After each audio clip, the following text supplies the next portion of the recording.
The following program is rated TV MAL. It contains strong language and is intended only for mature audiences. It's showtime. That is right. It is showtime, ladies and gentlemen. Welcome, everyone, to the Circle of Eight Podcast, episode 118. 118. It's the host of TV's One I've been seeing today. I'm joined with mi familia, the greatest faction of all time, and my brothers I love very dearly. First, let me introduce, of course, my other host. Of course, he is the man that takes you back in time, because that's why he has a DeLorean for a reason. Yes, sir. But I'll let the intro speak for itself. Hey, Doc, we better back up. We don't have enough road to get up to 88. Roads? Where we're going, we don't need roads.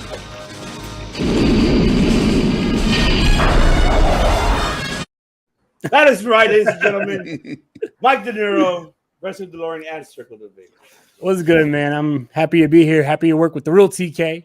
What's That's good, right. man? We'll get into that. Word. And Dan, you know, your family always down to work with you. Oh, no, today, you know, Dan is going to take over Matt Callis', so here's your intro.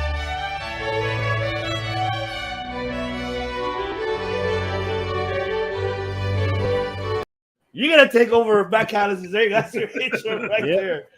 And of course, this gentleman, Dan Bagley from Cage My IQ. Then my other brother, finally he's back. It's been a long time. And now he's here. The real TK, not the other bullshit TK. All right? Not the other one. That's fucking bullshit. You're bullshit, Tony Khan, because this is the real TK right here. Ladies and gentlemen, my brother, Tim King from the Wrestling Index Podcast. What is going on, man? It's been a long time.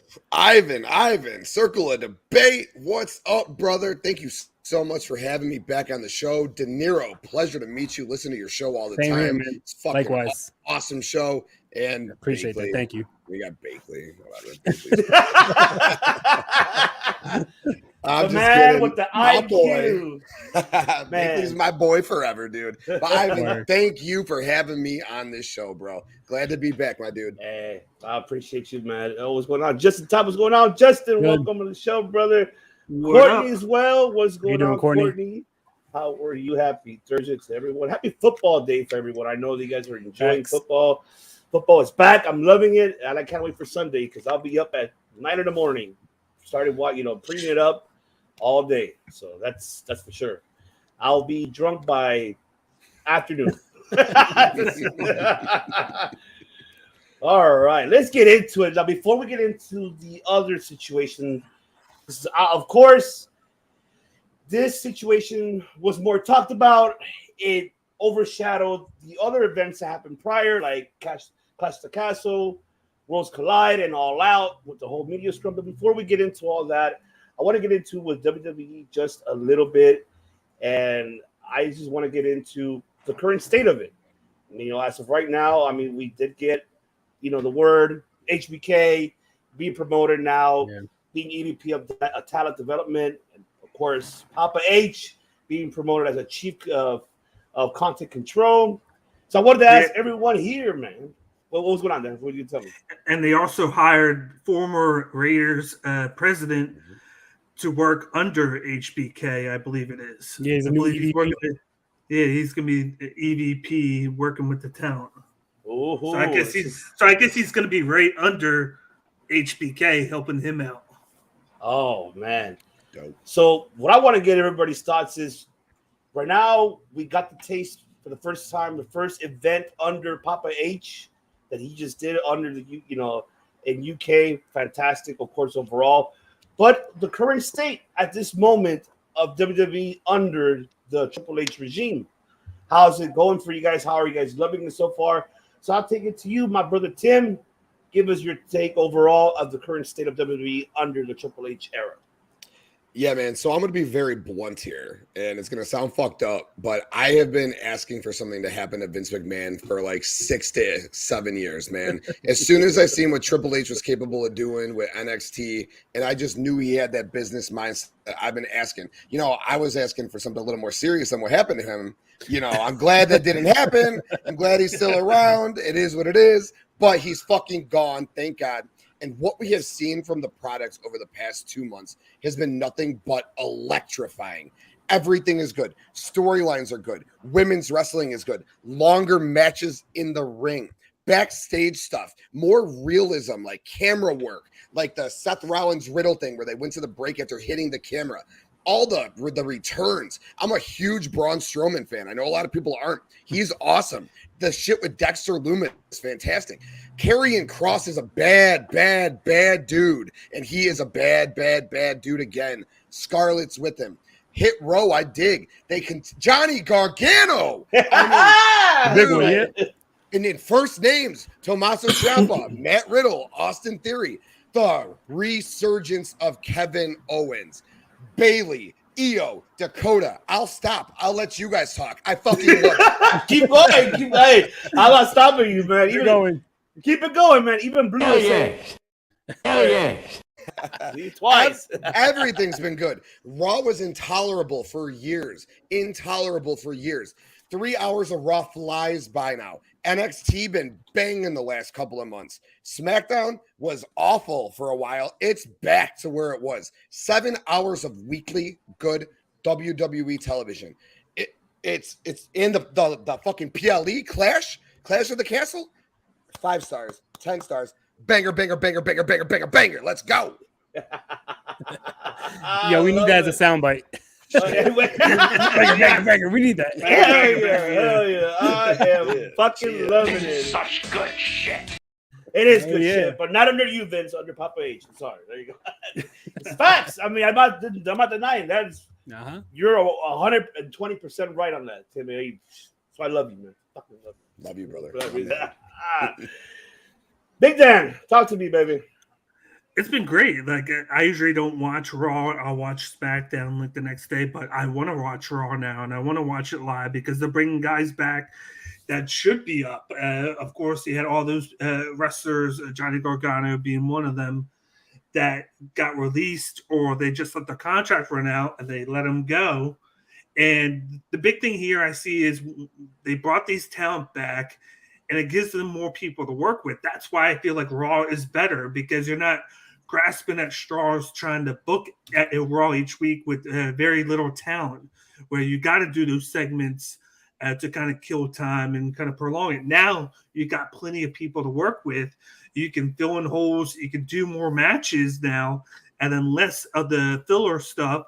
And it keeps people in tune. I thought one of the best things he did on one of the first shows was had the first hour commercial free. It brought people in right away, and it's been smooth sailing since. My only issue will be long term, as he's going, say, 4 or 5, 6, 7 months down the line. How is he going to do when sort of like the honeymoon phase is over? Because everybody's tuned in, everybody's doing great. You got to see how some of the talent react when maybe they're not getting used like they were, getting introduced, getting people into you. Maybe they don't do as well down the line. But I'm not worried for WWE. I think it's a great thing going on. He needed to be in charge. It's just very funny how things work, where one moment he has this serious health issue. You think he's not coming back, and he gets stripped of everything from Vince.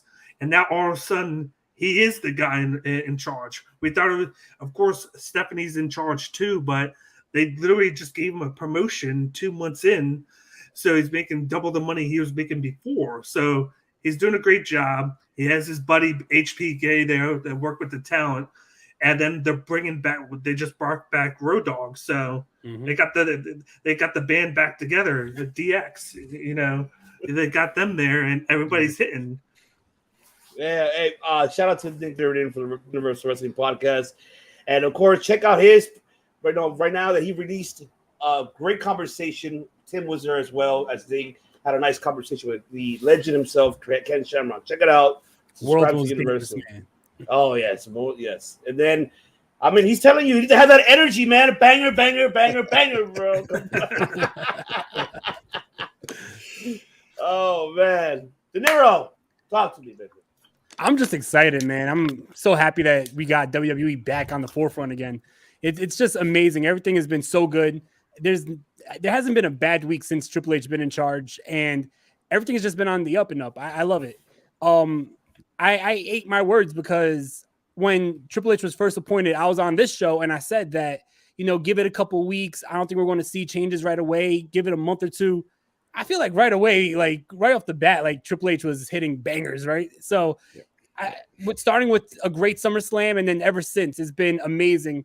Like you guys said, Raw has been more digestible, easier to watch. 3 hours feel like it's like an hour. SmackDown's great. NXT's great. So the whole spectrum of WWE right now is amazing, and I'm all for it. I love the new regime. I like what they're doing with bringing up Shawn Michaels and Road Dogg being back. It's just great to see. You could feel the energy is like lively again. It feels like the morale is good. And yeah, I mean, I'm excited to see what's next.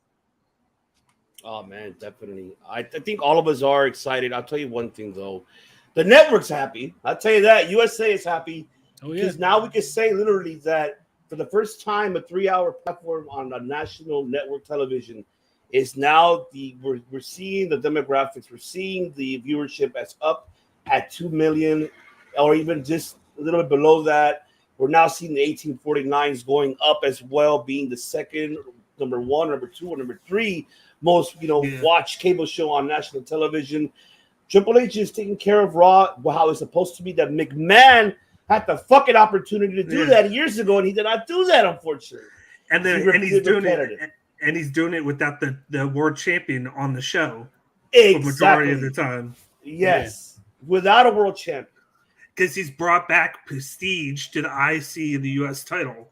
They're not just forgotten about titles.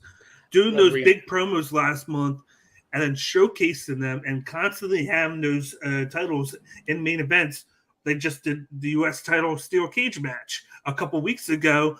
Gunther defended the IC title in the main event of SmackDown against Nakamura. They brought back the IC title back to, of all things, a pay-per-view. The one thing we haven't seen it on in almost a year and a half. And I said that matchup might have been the best IC title match in a decade. Like, it's been probably one of the best matches. So that's probably the most important thing that he's done so far is bring those titles back up to prestigious levels. Yeah, that match was by far and away the best match of the weekend. Probably the best WWE match I've seen in a long time. I really like the Cody and Seth Hell in a Cell thing just because of what Cody did, the way he did it. But with two beefy, meaty men slapping meat the way they did, we haven't seen a fucking fight like that in a long time. That was awesome. For sure. I agree. Totally agree with that.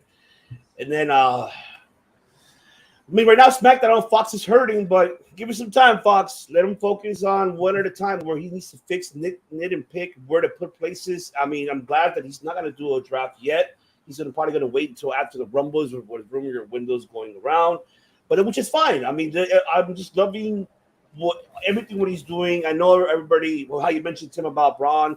Honestly, I'm excited. I want to see I can see down the line Braun Strowman and Gunther, like how we shut it. Oh my God! Give us that! Give us that! Oh, you want to talk about a win for Gunther?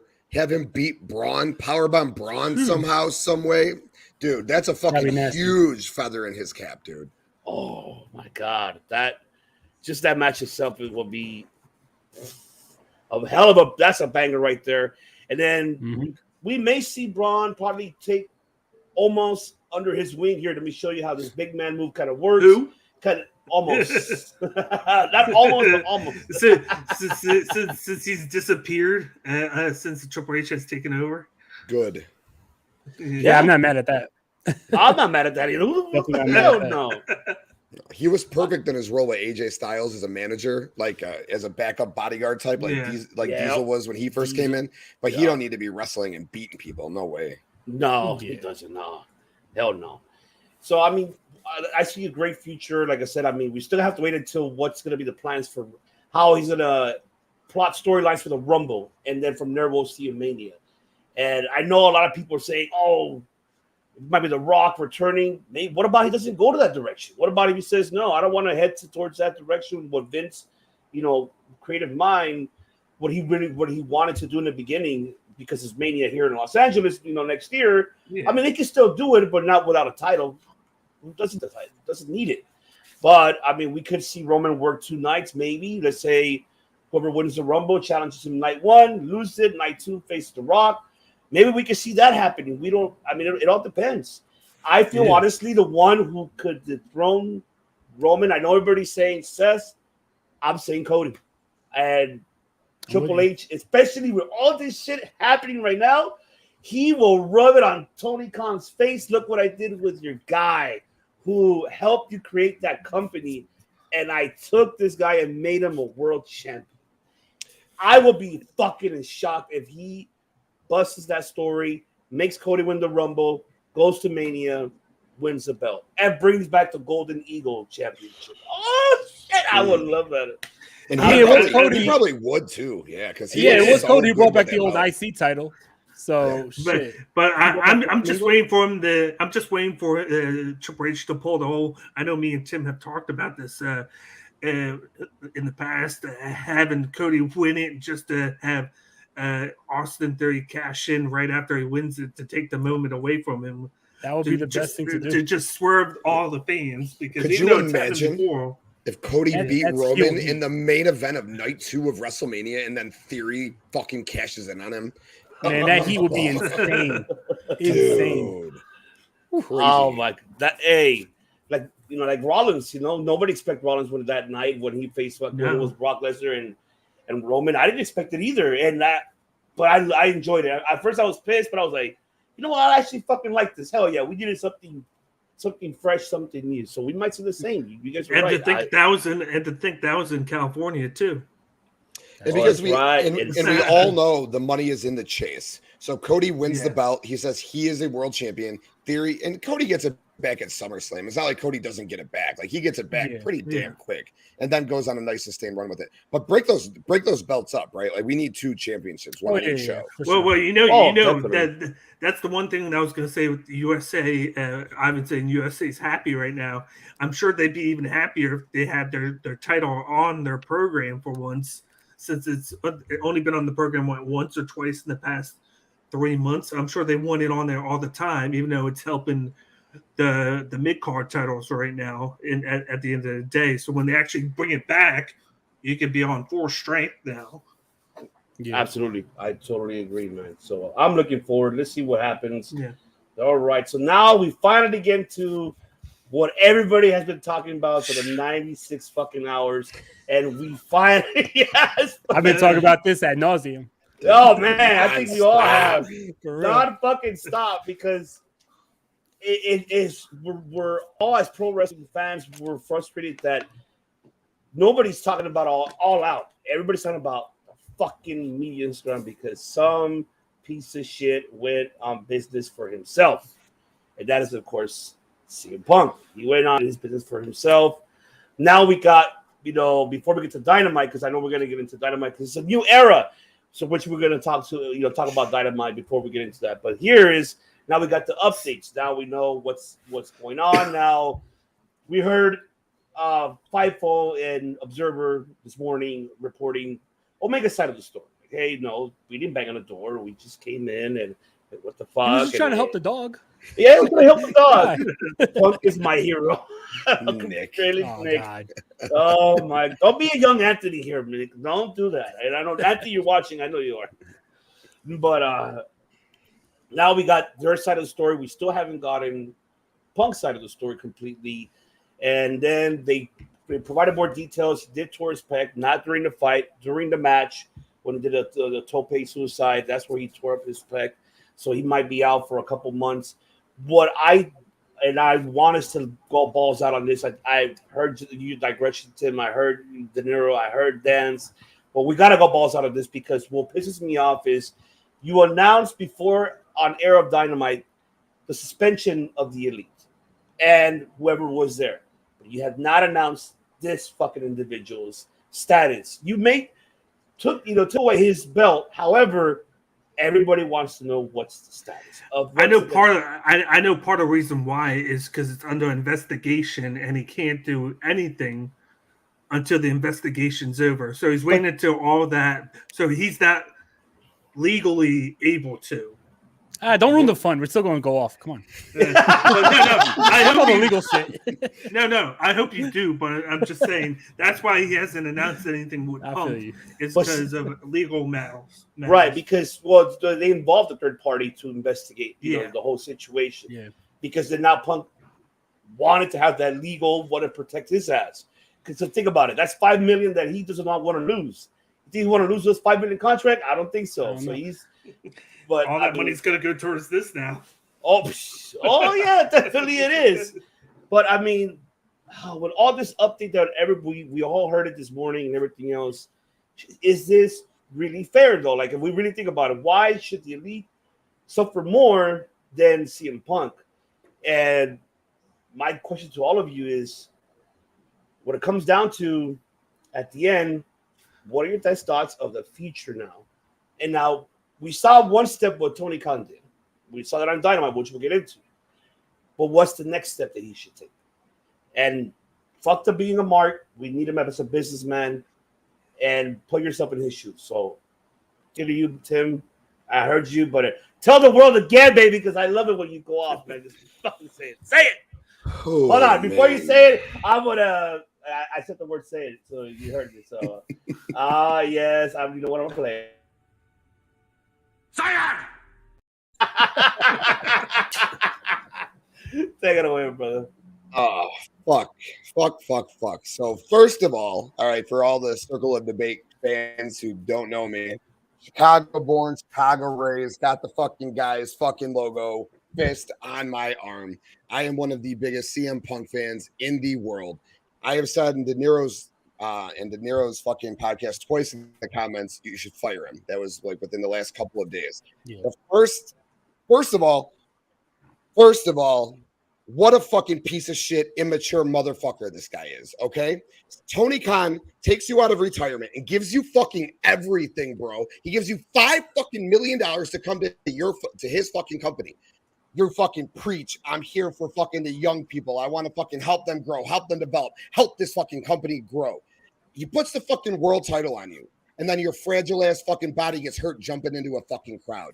Then he fucking comes back and he fucking puts the world title on you again, even after you go off script. I know there's no scripts in AEW, but you go off script, make that fucking stupid ass Hangman Page comment, which made absolutely no sense at the time, which was bullshit then. And then to do what you did after the match at All Out. The crowd was into it. MJF's back. You're feeling good. And then you sit there. I'm old. I'm tired. My back hurts. I'm working with these kids, eating your fucking stupid cupcake, drinking your stupid fucking ginger ale, telling your boss to shut up. It's not his fucking place. Fuck you, CM Punk. You immature cocksucker. You should have never come back, motherfucker. I know why you came back. You needed money for the fucking lawsuit. I was yearning for you to come back. Everybody was yearning for you to come back. CM Punk chance for 7 fucking years. Everyone was into it. And you pull this shit? If you had a fucking problem with the Elite that bad, you want to fucking fight them? Go fight them in the fucking locker room behind the fucking closed doors. But then, you call them out and they come to your door and you don't answer it, you fucking pussy? What is wrong with you, motherfucker? You say, come find me. They come find you. You don't fucking do anything? Fuck you, bro. Listen, if he goes the fuck away forever, I don't fucking care. I said they should have been fired for his comments during the media scrum, let alone everything that fucking happened after it. So immature, such a bad representation of the company. Warner fucking Brothers Discovery, whoever the fuck owns this fucking company. Bullshit, dude. If I'm that president, you're asking me for a TV deal for ROH, Tony? You want an extra hour for Rampage? I don't even know if I want to extend your fucking Dynamite show. That's your representation? That motherfucking old piece of shit's your world champion? Fuck that guy. Now, as far as what I would do in the future, we don't know that he wasn't suspended because of this injury now. Plus, we don't know if he was suspended because he, quite frankly, might not be coming back. So they might still be working on if he's even going to come back or not, which is why nothing was announced for him. What I would do, though, I said fire him the last 2 days. I backed off of that. I've cooled down, clearly. I fucking cooled down a little bit off of it. And I don't think he can, but if he somehow can put his fragile fucking ego to the side, come back as a heel in 8 months when his body heals, turn FTR heel, by then you have plenty of time for them to finish their face run. Turn Wardlow heel, by then you have plenty of time for him to finish his face run. You go Punk, Wardlow, FTR, Kenny, Hangman, Bucks. You got all sorts of different collaborations of singles, tag, and trios matches you could do there. World title, TNT title, tag titles, trios titles, no titles, doesn't matter. Any match within there could be a fucking banger. That's what I would do. I don't think that Punk will be able to put his fragile ego aside. All I got to say is Jon Moxley is my favorite wrestler in the world. I am so sorry to you, Moxley, that I turned my back on you for one night and one night only. It'll never happen again. You are right. CM Punk, fragile mind, fragile body, weak heart. Fuck off, bitch. I love it. I love it. And you want me to follow that up? I love it. Yeah, Bring the energy, Dan. Hey, you gotta bring the energy. You gotta Wonderful. Wonderful. Well, you gotta be like, Hey, this. yo, what the fuck? That's how you gotta be. No, you gotta be like this. Damn. Damn. There you go. Yeah, Oh, damn, floor's yours, geez. Dan. Floor's yours. Take There's it a away. lot to go. There's a lot to go with this. First, of course, he just hit the nail in the coffin. We don't know what's going to happen because I think they're still figuring everything out legally, and then just what's going on with him because he came out and said that if they fire Ace Steel, that he's walking. So if that happens, let him go. Who the fuck cares? Because he's a bitch for everything that's gone on. Like first he came in. The first time he steps foot, he gets a standing ovation in Chicago. I know Tim was there. It was an amazing moment. And he felt like, damn, this is going to be great. You got CM Punk back after 7 years. He's going to be a big dealer. Eventually, they're going to make him work up and then win the title. What happens? All that goes great. He wins the title, gets hurt. Now he wins the title again, gets hurt again. It feels like a curse. It feels like every time he wins the title, he gets hurt because he's going to miss now 8 months. But something in the last month changed. I don't know exactly what. I don't know what just went like this to him, but he changed. It was like the beloved CM Punk that came back to just the asshole CM Punk who's starting things. He's always been an asshole. He's always been a bitter asshole. No, but I'm talking about in the locker room. Like everybody had positive vibes with them until a month ago. Then it just flipped with him, with his personality, how he came across on TV.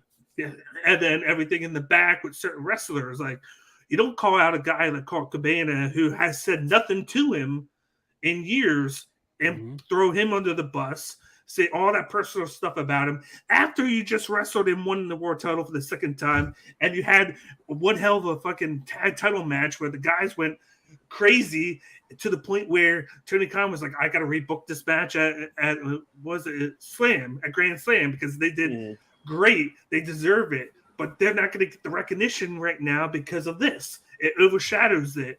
He went to, and then Jericho came on later, was like, don't go into business for yourself and then and keep everything in house. He broke everything. He broke everything, and he didn't give a shit. He didn't care. And then he talked to Tony Khan that way. And of course, Tony Khan has to play a certain way because he's on live TV right now. Live TV, and then he had to stay there for an hour. But it's like, how come you can't be a guy like Jericho, where we critique Jericho and his wrestling in the past year, but he's a constant professional. He treats himself the way that you should. He helps out Tony Khan. This guy, like everybody doesn't know, Chris Jericho had a broken larynx where he had to cancel his first 2 weeks of his tour date. This guy is wrestling on Dynamite, wrestling on Rampage, wrestling on the pay-per-view, and then he has to go fly out to do 4 shows with Fozzy. And he does it, and then he's a locker room leader in the back because he knows he needs to. He knows what it is up here. Something up here is wrong with Punk. He doesn't do that. He's all about himself. He's all about doing what he wants to do, whereas Jericho's all about what he needs to do for the locker room, what he needs to do for the company, what he needs to do for everybody else. It's like a difference in there. It's like what everybody wants CM Punk to be. That's what Jericho's being right now because he knows he needs to. Like, I'm done critiquing Jericho because at least I know he's on the end of his career, and I'm like, okay, I know what I'm going to get from him. At least I know he's going to try and help the product and help the young guys in there and do everything that he can. Like, I'm tired of seeing CM Punk now. I'm tired of the cancer. Like, it's not worth, the cons are more than the pros now. We see it now. This is the second time this has happened, and he's won the belt twice in 2 months, and he's not going to be able to do anything with him because of his own ego. Like he said, he has a fragile ego, fragile mind, and at the end of the day, just let him go, because you're going to some people won't tune in right away, but you're going to get them back with what you're doing on Dynamite. They put on a Dynamite just on the fly. You play all these homegrown talent, and they have one of the best shows ever. Best shows ever, where they had the main event of Garcia and Real Yuta, and it banged. You had Hangman Page, the guy that he criticized. Banger match against Bryan Danielson. One of the best matches I've seen Hangman do in the last 6 months. Loved every bit of it. You had the Claim cut a great promo with Swerve. And it looks like Swerve is turning here, which is great. You had a lot of good things that you can spin off of this. You can use this homegrown talent. Use this to your advantage. You don't have the Elite there right now, which sucks that they're not there. You don't have Kenny Omega. You don't have CM Punk, which I'm glad that he's gone for 8 months. But you have this talent there that you can squeeze everything out of and create stars now. You can turn them into those type of big-time stars by using them and getting them over. And just like I said, the Acclaimed, they're doing it right now. They are over as anybody can be in that company right now, organically, because they're using them. And if they put them over at Grand Slam, they deserve it. And I think it's going to happen. And everybody's going to go crazy. And everybody kind of criticized putting Billy Gunn with them. But what's happening? Billy Gunn is getting over by being with them. Yes. And everybody's chanting "Daddy Ass." They created a T-shirt just for him in the Acclaim because he joined them. And he's only been with them for less than a goddamn month. And it's the highest selling T-shirt on fucking AEW shop. That's all I'm going to say about that. But they got to get rid of CM Punk. They have to. All to you, De Niro. Mic drop. Great energy, Mic Dan. drop. Love that. See, that's the energy. See, that's the energy that we wanted to see from you. I got that Cobra Kai energy. There you go. You Attaboy. gotta give them more. Yes, energy. There you go. We want that Ruthless aggression from you, Dan. That's what we want. We want that fire out of you, man. Cobra Kai, I know for sure. That's De Niro, take it away. Man, I've been saying this since Monday's DeLorean episode. You got to cut this motherfucker. He definitely went into the business for himself. He made everything look really bad. He made Tony Khan look bad. He made the locker room look bad. He made the whole product look bad. And to be honest, I mentioned it yesterday on the show. I think it was all by design. I don't think he wants to be here anymore. And I think that he was just like, fuck it. I'm going to go on a full kamikaze mission here and just ruin everything. And this way, when I get fired, you don't say, oh, I walked out and quit again. You say, well, he got fired, so that's why he's not here. Because if he walks out again, I don't think the people are going to be as forgiving again like they were for like the past 7 years. They were chanting his name. They wanted him back. If he walks out again, people are going to be like, what the fuck? You had everything you wanted. You didn't have to go against the writers of WWE and never get your ideas and not wrestle the guys who want to wrestle. He got everything handed to him. So if he walked out of this, it's like, all right, you really just don't love the business. You're here for the money. So I think that this was by design. To Tim's point, I was mentioning it yesterday. If they were able to put egos aside and make money off of this and make it an angle, that would be amazing. It would be the biggest angle in AEW, but CM Punk is too fragile. We've seen shit in the past. We've seen Matt Hardy and Edge put their personal feelings aside to make money. We've seen Kurt Angle and Jeff Jarrett put their personal feelings aside to make money. And those were a whole lot bigger. Those were cheating scandals. Those were a whole lot bigger than somebody hurt my feelings because they said something I didn't like. So if CM Punk cannot put his ego aside to make money with this, then he shouldn't be here because he doesn't have a wrestler's mentality. He shouldn't be here. Also, something that I noticed is he was saying how Hangman Page, he didn't like how he was saying he wasn't going to take advice from the veterans. So CM Punk being a veteran of the game for over 20 years, is this how you tell the young guys how to act in front of the media? Is this how you want the young guys and the next generation to act just like you? Are they supposed to take advice from you and do this shit? Go into business for themselves, make the company look bad, put yourself above the fucking owner. Come on, like that's why I'm saying, like, don't be a fucking hypocrite. And yes, I feel like the Young Bucks and Kenny Omega, if this was, like I said it yesterday with Kofi Weaston, like if this was hip hop, like my man, you talking all that shit, you getting shot. You know what I mean? Like you fucking talk, like no real talk though. Like how do you say if I'm still walking up and down these hallways, if you have a fucking problem with me, come confront me. So they do just that, and then you don't even fucking open up the door for them.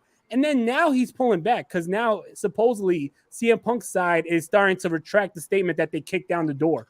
He said that was more of a figuratively thing. So now the story's starting to change. We heard what happened with Ace Steel and Kenny Omega. Like, that's some bitch shit. Like, if you're over here brawling, you're over here pulling hair and biting. Like, come on, man. Like, I don't know. I feel like AEW was so much better without him. Last night's episode felt like a 2019, 2020 episode of Dynamite, which is something that I feel like it's been missing, is that old school AEW element. So I don't think it's going to hurt the product. I'm sure the executives and the TV executives are not happy because CM Punk is a big name. But, I mean, CM Punk has no one to blame but himself. If you look at what AEW did, taking him off TV, not even mentioning him, you can't blame them for that. But I think that whether he's injured or not, he should have been fired on the spot. He should have been fired before he left the fucking media scrum. Tony Khan should have took the mic and be like, all right, we'll talk in the back. All right, thank you for your 2 cents. We'll talk in the back. Boom. Yeah. But Tony Khan, he didn't know what to do. I was a little hard on him on Monday saying, oh, well, he was nodding and he was agreeing. I just think he was fucking like took him back and shocked and didn't know what to do in that situation because he was never in that situation. Yeah. So I guess he just didn't know what to do. I mean, this was the first time like you're throwing him into the fire and like, all right, be a boss. You know, like not everyone's your friend. Everybody always says Tony Khan's so approachable. He'll go to the bar with you afterwards. Right now, you got to be the boss. You can't be this friend of CM Punk. So with that being said, you got to do boss shit and say, hey, you're not about to make my whole company look bad in front of all the fucking wrestling journalists that matter here. You have fucking Dave Meltzer, you have Fightful, you have everyone that matters here, and you're bearing the whole company to the most important wrestling journalist there. And then I keep on going back to the main thing. CM Punk brought this on himself because Nick Hosman did not even ask a question about fucking Colt Cabana. CM Punk brought the whole shit up and then has the nerve to say, it's fucking embarrassing. I got to do this shit. Why are you doing it then? Because no one asked you to do it. Like, that's what I'm saying. This shit was a kamikaze mission. For weeks, we've been hearing that he didn't want to be there. He's thinking about leaving. He's not happy with his spot. So you know what? Instead of walking out, let me get fired so I could at least save face. That's what I'm thinking. That's my whole opinion of that. Yo, and today, I wasn't even thinking about any of it until like it just hit me. He could possibly go out in his last wrestling match as winning the world championship. Yep. Like that is like the fucking level of Michael Jordan fucking walking out in 98. Yeah. Tom Brady, if he gets one fucking this year, walking out. Like he could go out. His story could be not that he like walked on to AEW, but hey, I won the world title. I always say my last match, I won the title. Yep. Yeah. Fuck, crazy how fucked up that could spin, dude. For real. It's very true. I mean, it's Michael Jordan didn't get fired. He quit. He walked away.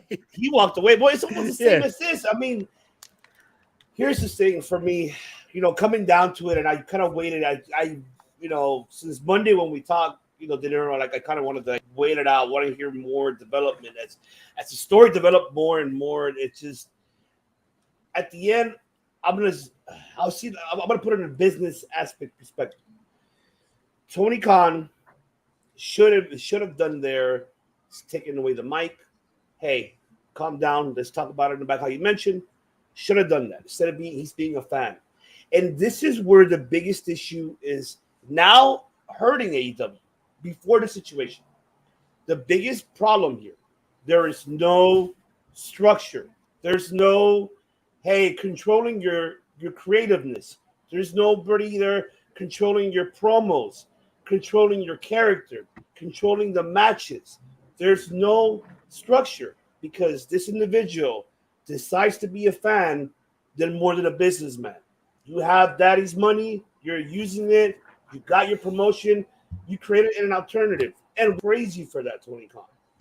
However, we see all these people are getting injured throughout every other matches because there's no structure, there's no credo, there's no production there. We see promos that it goes off like going past in the gray area, crossing the line. Like we saw what happened with the Eddie and the Sammy. We saw like other like with the Hangman and Punk. You know, we're seeing other ones that as well that it takes it personal, and that's the problem. These individuals, and I mean all respect to all of the roster, who has never been in WWE. Welcome to the big leagues of the entertainment aspect of professional wrestling on a top national platform of discovery. And this is where Tony Khan fucked up because he did not add structure. Structure is put in place to make things run smoothly. Exactly. And you can see shit is not running smoothly. No, because he allowed that creative freedom. He said, hey, come on, guys, come over. Yeah, you know, I'll let you do what the fuck you want. Okay, you see what Malachi did. What did Malachi do? He asked for his release. He wanted what he wanted to do with his character. He got it though, right? But what did they do with him? Nothing. When have you seen him much until after the Cody, feud? What happened after that? That was a money character. Yes. Big money character. Nothing. When he kicked Arn in the face, my God, dude, they could have pushed him to the fucking moon. Yeah. He should have got a title shot like months ago. Yeah. That's somebody that could have been pushed in place of Punk when Punk came. Is that? And not only are you likely going to lose Punk here, but you lost Black with his mental health. But imagine if he would have been pushed, if he never brought in CM Punk. Yeah, I mean, the opportunities were there to develop your talent, your homegrown talent to help you develop the product within the last 3 years, going on 4 years. You have it with Hangman, and you dropped the ball when you took away the belt. As much as I respect Punk, and I mean talent perspective, not in a personal, because I said it, I lost my respect in him personally. As a talent, I'll give him his credit. He paid his dues, but you've been out of the game for 7 years, son. You said you won't watch the product within the last 7 years. So guess what? It's a different era. It's not what it was during the Attitude, ruthless aggression, even the time when you were there in 2011 was the last time he left, right? Or 2012. 14. I forgot. 14, right? Or 14. So it's not that era anymore. It's different. This is a whole different modern pro wrestling. And you know how you mentioned, Tim, you said you wanted to help the guys grow. You took all those matches, like with Lee Moriarty and everything else, and then you're being a hypocrite saying, like, oh, I don't want to work with these kids. You put me to work with these kids. Motherfucker, you're the one who said that you want to work with these kids, and now you're taking the words back. And it's a shame because this is a guy who's representing your product. This is the guy who's representing your company, who's going to be champion. And yes, as a businessman, controversy makes money. Tony Khan needs to find a solution. If I was Khan, because I know Khan is going to do this, he's going to keep CM Punk. I'll tell you that right now. I hate to say that, but he will. But here's the catch. He did not need to put Punk into the main event picture no more. If you're gonna bring Punk back, let this slide out for 8 months. Fuck it. Wait until next year of October for All Out. Bring him back for that. Make him apologize on national television to everybody in Chicago or everybody there. Make him apologize. And here's the catch to it. Ice cream bars? No. Have the Elite come out. Like I said, even then too. Have them. Oh shit, we got a special guest. Joe from the Ring is in the house. Bruno. What's up, everybody? What's good, Bruno? What's up, guys? What's up? I'm glad to be here on with you guys. Usually I'm making my boys look good behind, you know. Thank you. That's right. Selecta himself, Selecta Brew. What's going on, brother? I was listening to you guys on the way home from work, and there's a lot of you guys I feel are all ganging up on poor old Mr. Punk over here. I heard his whole positive rant. My man Bruno was talking about how those were the best muffins and shit. I just want to know. Okay, I just gotta ask this out. You guys, I don't know if you know. Ivan probably knows. There's a gap, which is like a good 10-year gap when CM Punk, Sami Zayn, Kevin Owens, that whole era of WWE, I was out of touch, so I didn't see that run. But I know there's been this big allure behind CM Punk for all these years. That's why it was so big that Tony brought him back. One thing that everyone talks about CM Punk as to why one of his big things that he stands out for was the, if I believe, the pipe bomb promo, right? And you guys are all saying that he did this, whatever, back in the days, and he's doing it again now. But why then were so many people wanting to see this guy back? You know what I mean? That's just what I'm trying Can I just say figure out. something? Yeah, go. That's what I'm asking. I feel like the pipe bomb promo was necessary when it happened, but this wasn't necessary. Like, the company has handed you everything you wanted. This wasn't a disgruntled Punk who never got his way. Yeah, of course. Like, I'm not so saying. that's why I'm it's not like, saying. I'm not backing him up on it. I'm just saying it's like you guys kind of. He got famous, like, kind of off of being a loudmouth and just saying what he wants. Maybe not at the right time. Shit gets tired though. Yeah, you guys all burying him. But another thing I want to say to defend him, if I could play devil's advocate to make it a little fun here. Go for it. I was just gonna say that. Okay, he did say that it was not the right time. It was a terrible, you know what I mean? It made Tony look bad, as you guys were just saying before. But I said, like, last night with the other guys, I was like, yeah, but Tony, I feel, played it correctly in the moment, because if he acts frantic or tries to call an audible in the moment and, you know, turn off his mic, then that will really make Tony look really more out of control and seem like that whole thing was out of control. You could just grab the mic and say, "We'll talk in the back." Yes, of You course, have to act but he frantic. also, in his head, he was probably saying, okay, I'm going to have to do something about this after he's done. He's letting it out. I'm going to have to do something. But what really made the whole thing blow up, just to say it, it's the people that really should be setting the example, which are the bosses of the company. Yeah, and that's what I was, getting at, was that they need a structure. They need a structure to have to, like how Vince McMahon had it. He had his delegates for them to say what he feels. And he's like the final boss. And that's what Tony Khan should be. Have like his Jericho, his Moxleys, a Regal, a Jerry Lynn, a Dean Malenko. Have them control that asylum, and then you're the warden.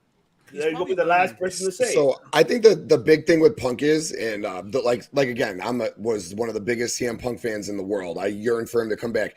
For me, he got in his WWE run, when it ended, he was being booked like crap.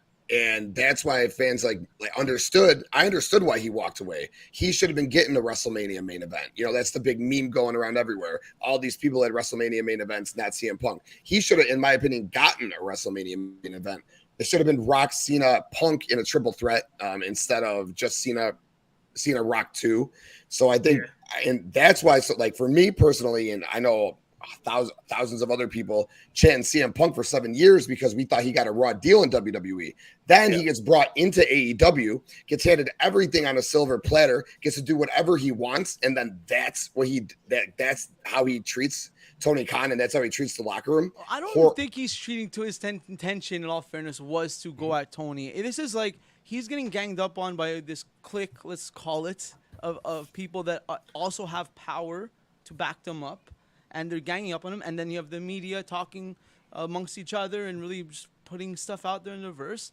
And, instead of saying it to one guy, put this in your article, I want to put my statement on this article. No, he's like, I'm going to wait till everyone's watching me live, and I'm going to say what I have to say to address the situation. I'm sick and tired of everyone talking shit, ganging up on me. Like, I'm not defending him, but maybe he made bad decisions backstage or whatever, and there was a reason for them to gang up on him. I understand, but the way they did it, it was like you could see how mentally the guy could probably be driven to that point. Like, I had enough of this. I'm not going to just add to the rumor mill and give a statement on an interview or a podcast or an article website. I'm going to say it live when everyone's watching me. All the wrestlers, all the media, everybody, I'm going to say what I have to say about it and get it off my chest. And I'm pretty sure he didn't think the guys were going to storm his room. Which is, again, another story. It's going to be interesting, right? Do you guys feel it's going to be interesting to see what really happened? Oh, yeah. Yeah, I wish there was definitely. But it's kind of funny that he said in the presser, if you got something to say to me walking down the hallways, come by me. You can come right up to me. I don't care. And then when they did it, shit hit the fan. Yeah, but that's the question. It's all about, this is where the story is going to be interesting for us all to find out, right? How did they do it? When did they do it? Like, did they come in and say, yo, we got to talk? And he's like, get the fuck out? They did a double super kick to the door. Exactly. They do a double super kick and come in and be like, yo, what the fuck's your problem? You know what I mean? Like, there's so many, there's a lot of questions. And I've been saying this for fucking almost a year now. I cannot wait for in 10 years from now to hear these shoot interviews and podcasts and really hear, like the way we hear now, all the NWO era and like you guys brought up right before I came on. I think you guys were kind of alluding to it. But yeah, like the way we hear all those stories now, how interested are you guys to really hear this crap down the sure. line, you know. Especially with Wait. why did Cody leave? Like the true story, like that's a big Yeah, well, one. now that really is, that's back in the air, right? Yeah. Well, I'm sure you guys saw the rumors that Wrestling Inc. put out. They said that this has been brewing since February. It all started because CM Punk thought the Young Bucks and Cody's beef made Cody leave, and they thought that they should have repaired that relationship. And they Oh, lost. so you're saying there was a beef with Cody and them too? Oh yeah, that's Okay. that's why Cody left, because he wasn't getting along with the Bucks and Kenny Omega. So Cody left because of that. And again, these are all rumors. What I read It online. kind of makes sense now that you're saying it. Yeah. Like you're seeing that how Cody had his own little universe that started happening after, and the Elite had their own. Yeah, so carry on. He broke away from the Elite early on too. Yeah, so then so Punk felt that he was upset that Cody left to go to WWE and thought that the relationship could have been mended, and then he didn't like. And then he's been in Khan's ear since February because he didn't like how Hangman Page's title run was going. So he was trying to get him to switch that up. And Hangman, the Bucks were not happy about it. And then when Hangman made the comment about Colt Cabana, whatever that was on national TV, that spun him. So like this has been spinning since February. Like I don't know if it's true or not. It's dirt sheets. What I read off Wrestling Inc. Who knows? But supposedly this has all been brewing since Cody left. Yeah. Is there even proof that the Elite was actually leaking shit about CM Punk to the dirt sheets?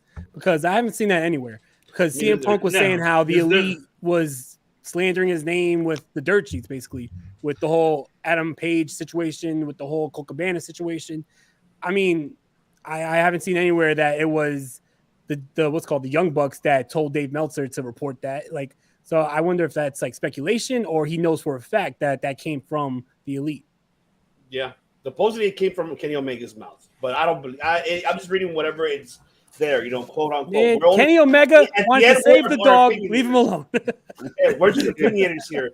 But like what I was trying to mention earlier, so what I was trying to get at is have Punk apologize, and then like I said, controversy turns money, but he needs to allow this to be on a hold, have him for 8 months, let this wash away. But before he brings him back, because I'm telling you, Tony Khan, I don't feel they will let him go.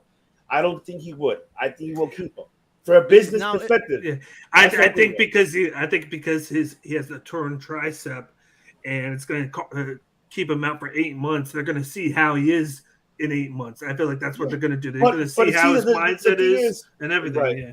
But the thing is, within those 8 months, I hope this piece of shit fucking realized what he's done was a big mistake.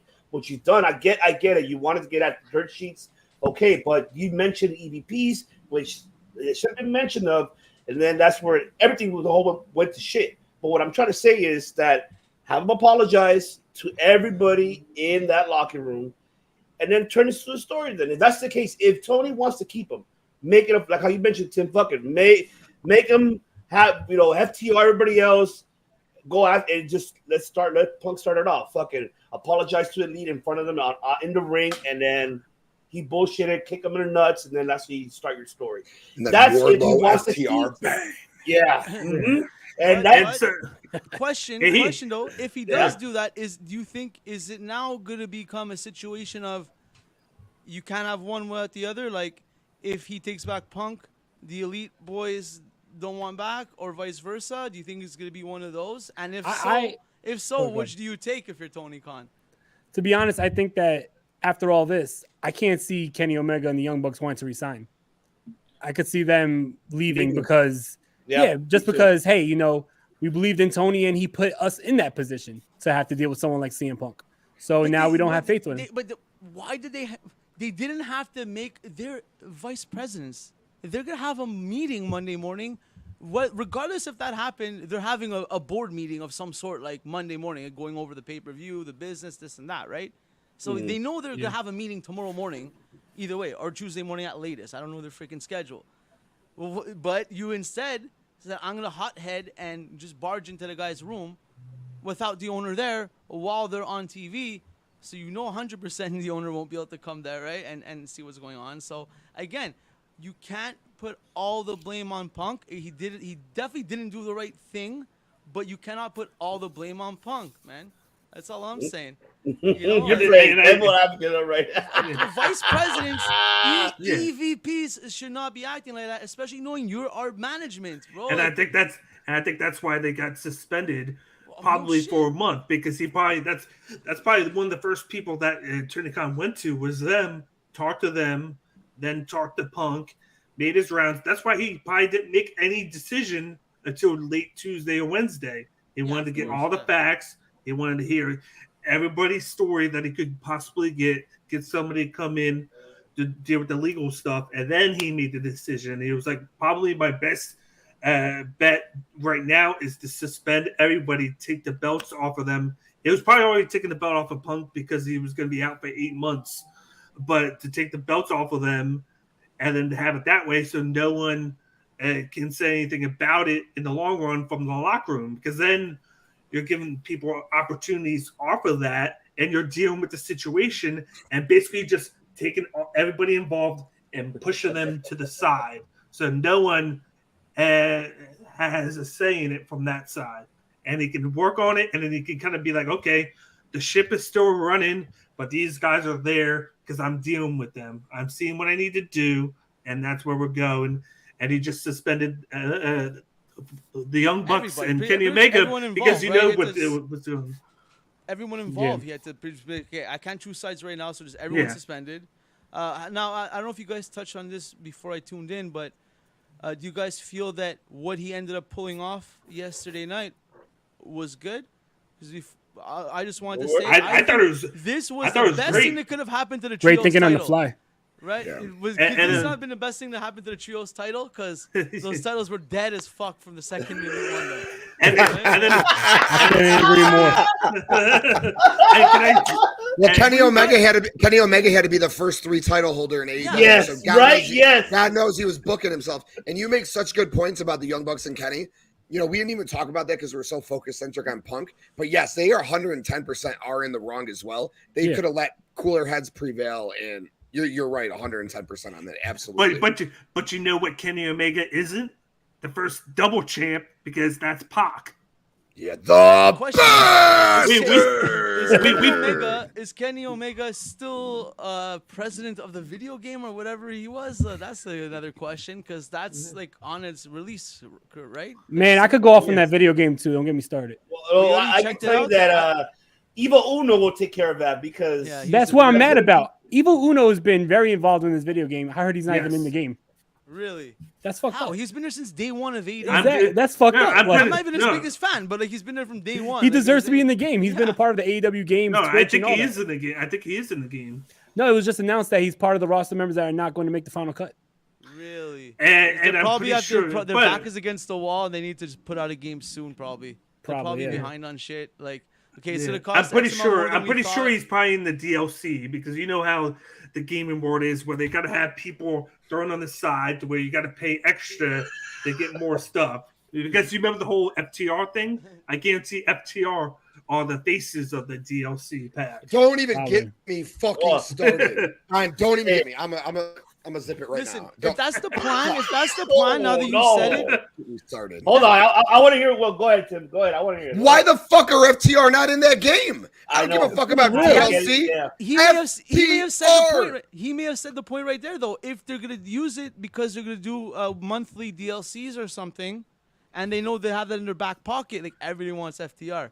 Fuck it, we're not gonna put it right away. Man, DLC should be for legends, not regular roster members. Like you should expect the regular roster. But they're doing their own AEW thing. They're in tune with the demo, right? They're in tune with the demo, and they know these games love their DLCs. You know, I recently was working for a video game place, and I had to help fucking put together a Smash Brothers tournaments. Bro, I learned about DLCs. Trust me, I went to have every freaking guy ever created in order for our tournament to be official. You had to have every DLC downloaded. Like, okay. 100 something for the game, another 100 something for all these fucking characters on every copy of the game that we got. Either way, but potentially, if FTR is not in it, like I was gonna say, you may have brought up a good point. That is maybe they're gonna push the DLCs, which may make it fun. You know, every month you add more to the roster, and if you didn't buy the game yet, maybe now that there's some more characters, you may buy it now. Yeah, and as time goes by, anybody that gets added to the roster, more than likely they will develop characters for the game in other patches of the DLC. I heard that's why they're not going to have a community creation suite. So that was my next question. It's going to be one game, and it's just going to constantly get updated for like the next couple of years. Well, they're starting out. They're trying something new, so let's not let's see what happens. And maybe it's DLCs or maybe it's budget cuts and they need to get the game on time, as they said. Like now they really started promoting that it has a release date. So like, we got to get this out, and we got to get it out clean instead of having an abundance of characters. Yeah, absolutely. Who knows? But anyway, go ahead.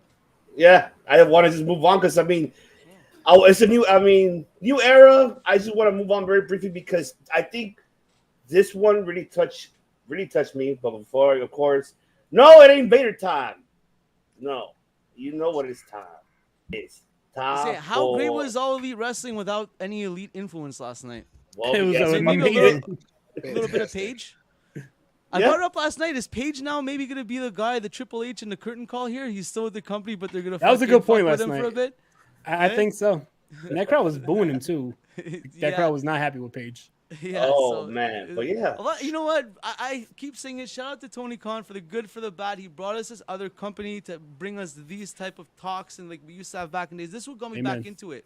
Like I said, I didn't watch for a while. Had my eye back on it when I got a alert on my WWE Network app saying Undertaker's coming to the ring to face Shawn Michaels. This is one of their Saudi Arabias.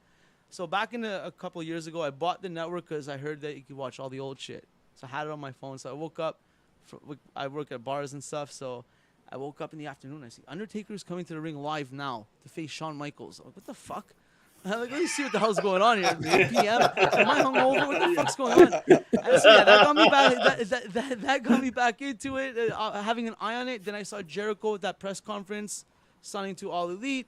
Had my eyes on it, and then my first pay-per-view was whichever one they had, the brother versus brother match, Cody versus Dustin. Oh yeah, the first one. That was the first one, yeah. But didn't they have like an unofficial thing before that at a convention or something? No, that was unofficial. That was before the Dynamite era. But they had that. They had All In. Of course, they had All In. Yeah, you might be thinking about All In. Yeah, I think it was Kenny fought Joey Janela in that crazy match. Was it? I don't think so. That comment, it was like a fighting game convention or some shit. Oh, the CEO. Yes, that convention. CEO. Yeah. Something would. That was that was their second show, Fighter Fest. They did it at the CEO convention. Yeah. I'll just say, man, I've been plugged back in especially since the launch of this, because I was a big WCW. I was a fan of everything, and I liked this, like we're talking about now. Who's jumping where? You know what I mean? So now they have an alternative. They could have a little more of an ego backstage, for better or for worse. Obviously not in Punk's case, because he's like, fucking, I don't hate everyone, but Cody building his name, building his brand, saying, fuck this, I'm jumping off not a sinking ship, but I'm jumping out of the fire. I'm going over there, And now Malachi Black. I don't know did you guys talk about that? Briefly, yeah. Yeah. Yeah, we did briefly. What I wanted to get into is, of course, I know you guys covered it last time on, last night, Joe for the Ring. I just want to cover the main facts, the main ones that I'm looking forward to see what's going to happen now with this, this new era. That is, of course, is Dynamite! That's right, Dynamite. It is Dynamite. That's right, because it is. I'm happy that the announcement was made, of course. Tony Khan's addressed, the state of the titles. I was happy with this, of course, with this. Yes. And what I love, he didn't say term. He's a new world fucking champion. Thank you, you piece of shit. No, hell no. He better not do this again. And what I really, and I heard Tim last night too. You just brought John Moxley, was supposed to go on vacation. You brought him back now. It's like, that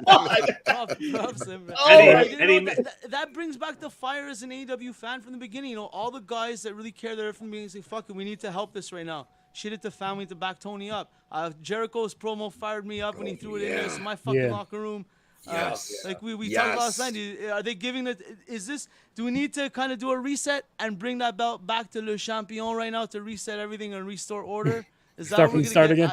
I was saying that a month ago. I hope that after All Out that they would hit the reset button, and then you get a little bit of a difference in a lot of long-term storytelling there. And it took this melee to happen to create it, and boy, are we getting it, because we're going to get a new champion, plus the fact that MJF is back. He got the chip, and then he can use that at any time, which he's gonna use it probably at the next pay-per-view. It's beautiful. Yeah. And that's the one thing. That's the one thing I'm pissed at CM Punk, because you could have had a great storyline between the two where Honestly, you put MJF over, and now I'm happy. It's a complete reset. I'm like you said. I'm happy that like literally a lot of stuff was a little too predictable, right? But we're enjoying the show, you know what I mean? But this was a hard factory reset right here, where literally like Punk's out of the equation. They got to remix MJF. Like I said, the Trios title. I was pumped last night. That match, I was so much more into that match with Trios title last night than the one at the pay-per-view, right? What a hard factory reset. And that was fucking awesome, because right when I saw that the Elite were suspended, and I saw the Trios match between Death Triangle, Best Friends, and Orange Cassidy, I retweeted or quote tweeted fucking AEW, and I said, "Can we please put the Trios Championship on the line tonight?" Boom, Tony fucking told you, the real CK. Like, I was so I was so elated when I found that out, because those two teams, those 6 guys, all AEW originals. They've been there from the very beginning. They're part of the heart and soul of the fucking company. All 6 of them are amazing. 5 of them are amazing talents. Chuck Taylor's okay. I'm just kidding. Chuck Taylor. But again, he's an OG original AEW. Yep. I wanted to see them win. To be honest, I really would have see them win. I would have been fine with it, because I want to see Orange Cassidy have a belt. So I would have been more than fine if the Best Friends and Orange Cassidy won. Plus, Moxley's promo was so fiery, so passionate.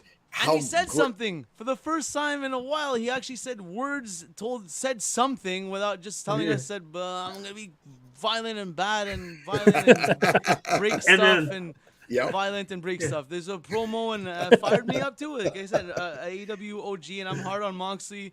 If you guys ever tune in, but I give him props last night. Give props again to all the OGs. So we can see MJF Moxley. Is that what you're trying to tease us right here? Yeah. And then me and Tim talked about this. So it was like, when are they going to start to use Pac the way that they need to? Ever since Forbidden Door, they put the All-Atlantic title. They gave him that. He's been touring different indie programs, defending it. He gets a match at the pay-per-view, but then they put this Trios title on it. So he's the first double champ, and you give him the honor of being that. You rewarded him for the work that he's doing, and you're using him a lot more now, and it gives me hope with him, because he's been there since the beginning. When Moxley got hurt that August, it was supposed to be him and Omega at All Out. They called an audible. They put Pac in there, and they actually had him beat Omega at the second All Out. And that shows you something with how much you trust him to put him over on a guy like Omega. And now he's getting the chance to be not one champ, but a double champ now, and with that triangle. And I'm loving every second of it. There's a chance that in a month, every champ that walked into All Out might not be champion anymore. There, you could have completely different champions by that time, because you got the Trios titles. They changed because of this. The World titles, that's changing because of the suspension. You have the Women's champion. It's on Toni Storm right now. So it's interim, but I like to say changed. You got the tag titles are going to be on the line again at Grand Slam. You have a chance that changes then. And then that just leaves the All-Atlantic championship, which I think rightfully should stay on him for a while. So that would be the only belt not to. And I'll then TNT. But of course, you keep it on Wardlow, and they did it right by him by having him cut that fierce promo saying, "If you don't remember who I am Wardlow. This is my word." I love every bit of it. And they gave him his old music back. And they reintroduced him. Okay, that's why they I didn't realize that he had new music or old music, you said? Well, yeah, he has his original theme song back. Okay, is that why they showed him walk to the ring and say to the sound guy, put my music. Oh yeah, I don't think that's supposed to be on camera. Oh, that's what I thought. Like, when's my music?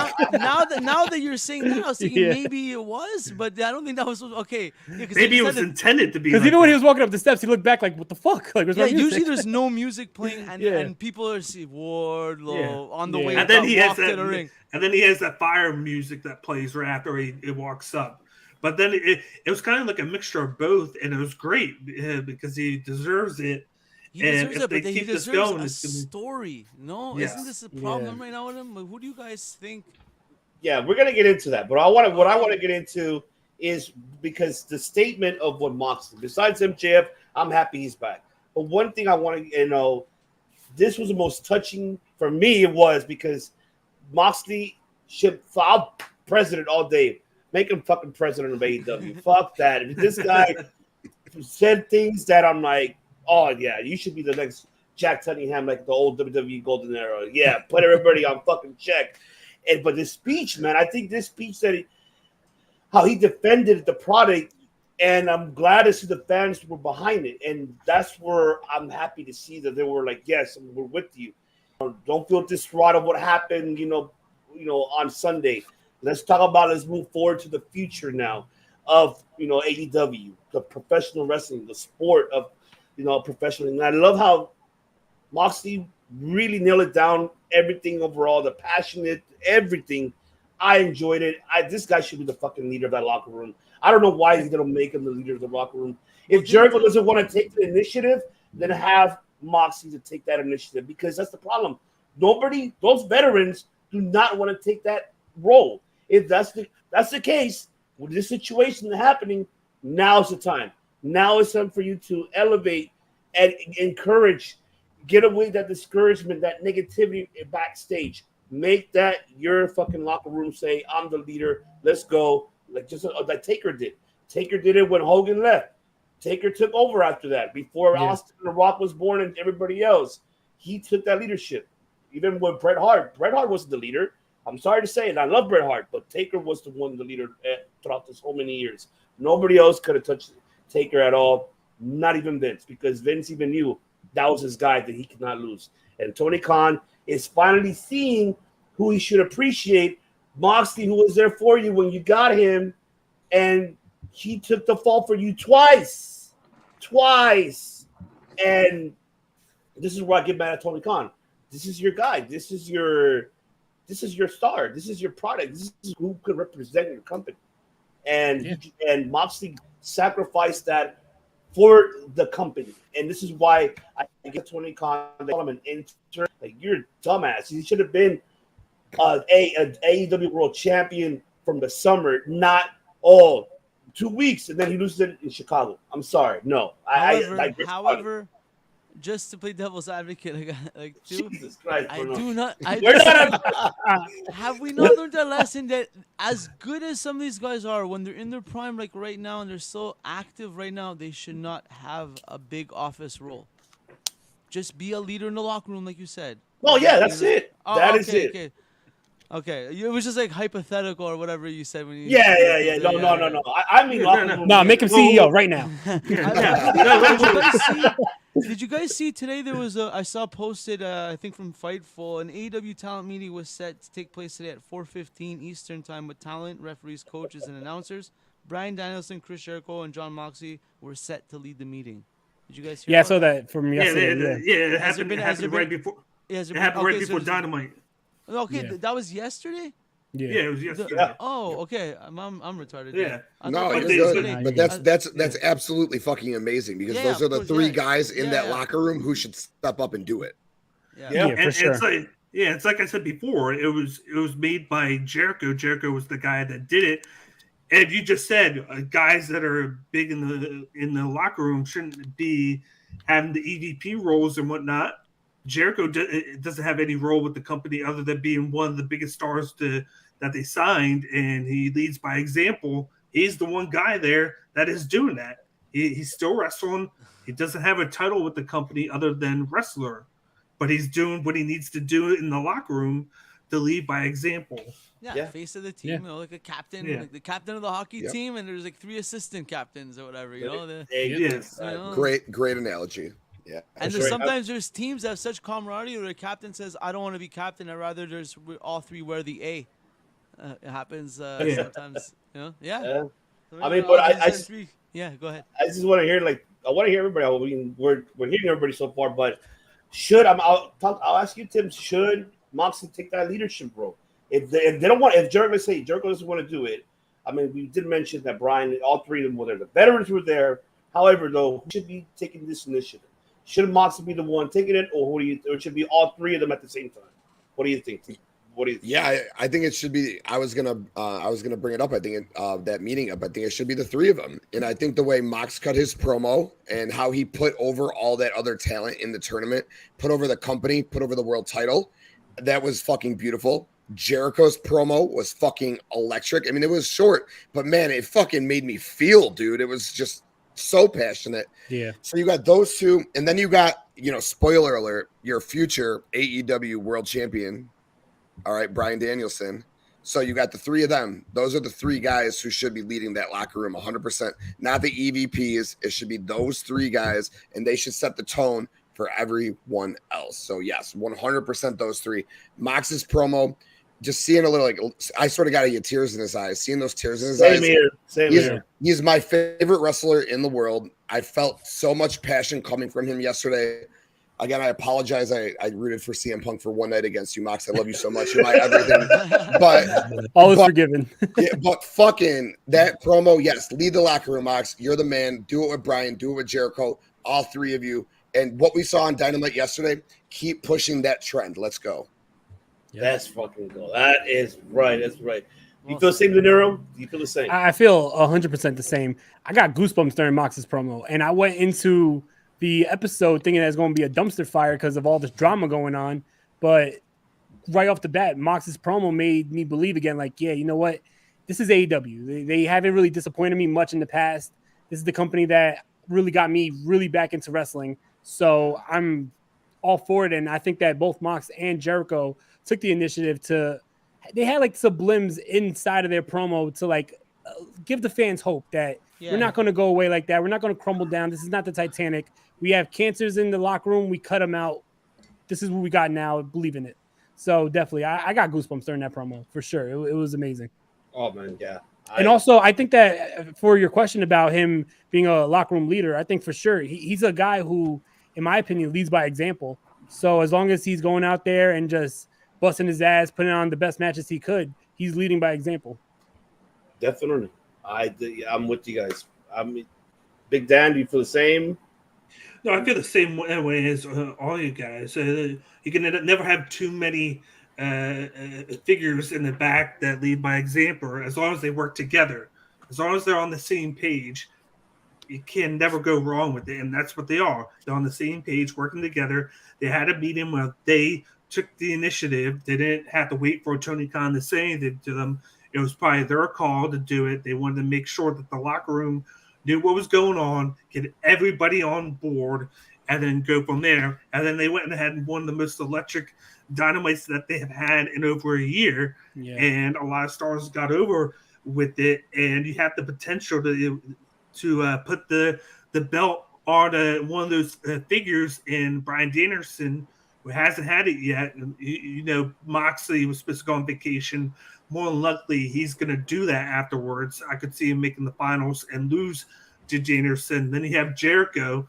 Jericho is very busy right now with storylines, and then with Fozzy, when he's not doing Dynamite or Rampage, he's on tour 4 days a week with the band, so he's very busy. But you got a guy there in Bryan Danielson that's there just to wrestle, and is one guy that MJF has yet to go in the ring with, that has a fresh rivalry right there for you to work with, and it gets the fans invested. And those two, the just personalities are going to mesh well and give you a great match as long as you put the belt on him. Like with me, I'm just like, it's there for the taking there. Just put the belt on Danielson, go with it and run with it, see how he does. And then you got MJF, who's likely going to possibly take it or be there to be the antagonist for him. And you can build from there and get everybody invested in the programs, and then just build everything around that. Use the homegrown talent you have. You don't have to keep bringing people in. You got guys there now that are on board, that want to work with you, and then just went lights out for you. Every match last night was great. Every match had a meeting, and I loved it. Just continue the trend. And let's fucking go.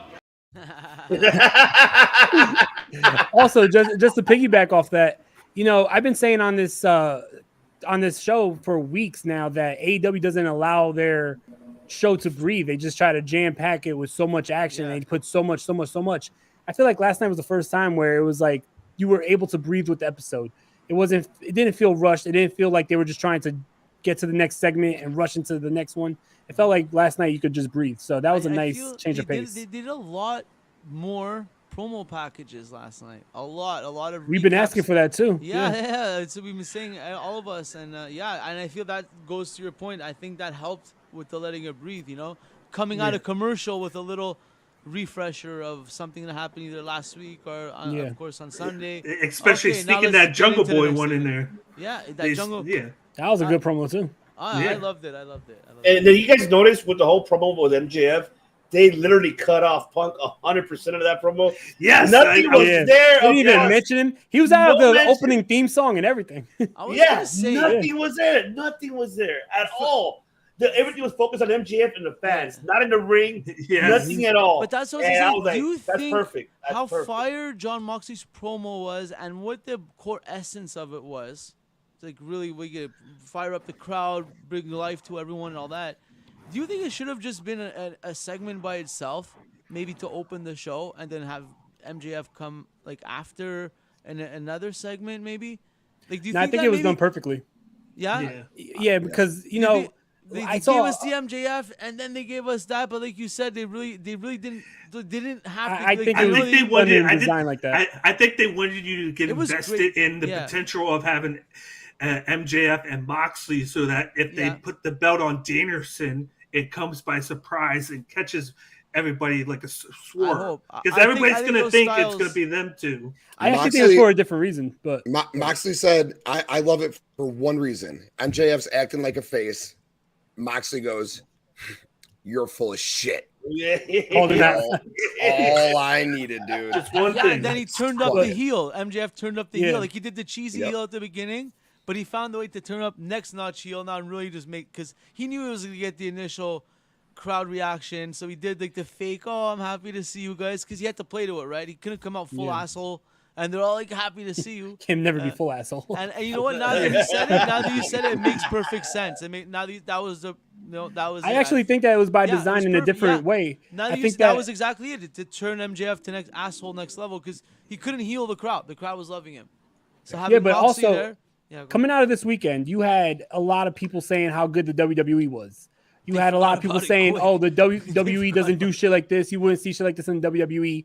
And then you had a guy praising the WWE on AEW television, saying, "Oh, to quote my favorite wrestler, Triple H and Nick Khan." I feel like that was like the embodiment of all the comments that AEW been getting, like the negative comments. And then John Moxley was just like to remind everybody that AEW is still like the show to watch. AEW is still the show with the passion. So I think it was just to have that, let's talk about WWE in the positive, and then talk about the bad guys on the other side. And then he mentions Cody Rhodes by name. The American Nightmare, Cody Rhodes. American roller coaster. His buddy. The roller coaster. The roller coaster. And, man. They quoted Triple H with what's best for business. He's so good at what he go does. Sign with the other con, the real con, Nick. Jolly old Saint Nick. That for sure. Yeah. But like, I want to talk about this triangle very, very brief. I'm with Tim when I heard you guys. Like, yes, I'm happy too that this triangle won it. Pac is now a double champ. Awesome. He deserves it because he's never had an opportunity. Yeah. What I'm really loving now is now that these trios are away from the elite. Yes. Because honestly, I'm going to say this right now very quick. I wanted Dark Order to win. And if they would have, because they were there too since day one. Yeah. But the fans were like, "Who the fuck are you, Chet?" So now they should have won that. I don't know why they went with it, but you mentioned Tim. Kenny wants to be the first one, and the Bucks as well. And I agree, it's bullshit. But this now, with them gone, it opens the opportunity. How you mentioned too, Dan, and De Niro and Bruno, to build your stars now. This is now you can build your trios now. Get them going. This is now the time to build those guys in the locker room that you had on Dark and Elevation. Bring them out. Start fucking using them, and then elevate that trios title. Yeah. And this is the perfect way. Honestly, I didn't care who won this match, but you know me, of course. Cero miedo, homie. Cero miedo. I'm always, that's just me. Tú sabes, You know? tú sabes. Yeah, tú sabes, man. You know, la raza, ya sabes, hermano. Simón. You know, and I was happy, and I'm so happy for them. But do you guys feel the same that now with this trios titles off the Elite, this is a great opportunity for now the mid cards or the guys on YouTube to come up in the national television platform for these belts? Tim, take that away, my brother. The floor is yours on that one. Oh, yeah, dude, 100%, bro. If the Elite had held these belts, they would have held them hostage until you figured out whatever Adam Cole was going to do or Kyle O'Reilly. They would have held these belts for such a long time and just kind of sat on them. Now you got workhorse. Not that those guys aren't workhorses. They're fucking phenomenal, but they're like main event workhorses. Now you got real mid-card fucking workhorses having these belts right here, and that's huge because they can go out and defend them every week, anytime, and like you said, elevate trios from Dark, Elevation. They have so many people on the roster still that they can work with. You had Dark Order. I know they're all like on crutches, but they still could do that. Even like Andrade and Roosh are trying to recruit 10 into the LFI. You could do that. I still don't know why they turned on Dragon Lee because, I mean, I'd love to see this match again for the Trios Championship. You had Death Triangle versus LFI for fucking the Trios Championship. There's just so much that they can do still. I love it. Even I'd love to see a rematch between these 6 guys. I loved everything about this. I'm so glad that these titles are not on the Elite. I I wanted Hangman and Dark Order to win. I was going back and forth. Kenny and the Bucks have grown so much on me over the last year, so I really didn't mind it. But I get like Silver and Reynolds, they'll probably never have another opportunity, I didn't think. Maybe now they will, but that match they both put on. The show that they put on was sensational. Johnny Hungry. I agree. That was a banger match, and we finally saw the real talent of Reynolds and Johnny Hungy. That's one thing. But we've seen Hangman, but we've never seen the potential that Reynolds and Silver had, and this is fucking fantastic. That match was off the hook, man. I really enjoyed that one. That's for sure. I'm with you on that one, brother, for sure. 100%. De Niro, talk to me, baby. What do you feel? Feel the same? Yeah, I feel the same. I'm so happy that these titles are off the Elite and on probably the best trio in the business right now. I feel like they're my favorite trio as well. I was so excited for Death Triangle when they formed because I thought that was a great 3-man team, and I feel like they've been doing amazing work. It was their feud with not Hangman. It was their feud with the House of Black, where I was like, we need trios titles in AEW. So I feel like they're one of like the first trios that made me want trios titles. So it's only rightfully so that they're holding the trios titles now. It was a good audible, and I thought that it was cool that we weren't getting another tournament or qualifier matches to see who's going to get the vacated titles. It was just, hey, we have a trios title matchup coming up next, and it's between 2 teams that have been here since day one. Everybody's an AEW original. Everybody has been here and carries the AEW flag. So I like that aspect of it. And it felt like I said, this match especially, this felt like the 2019 Dynamite when everything was still in its honeymoon phase. So it really made me remember those times, and I loved it. Oh, well yeah. said. Well said. How about you, Bruno? Take it away, devil advocate.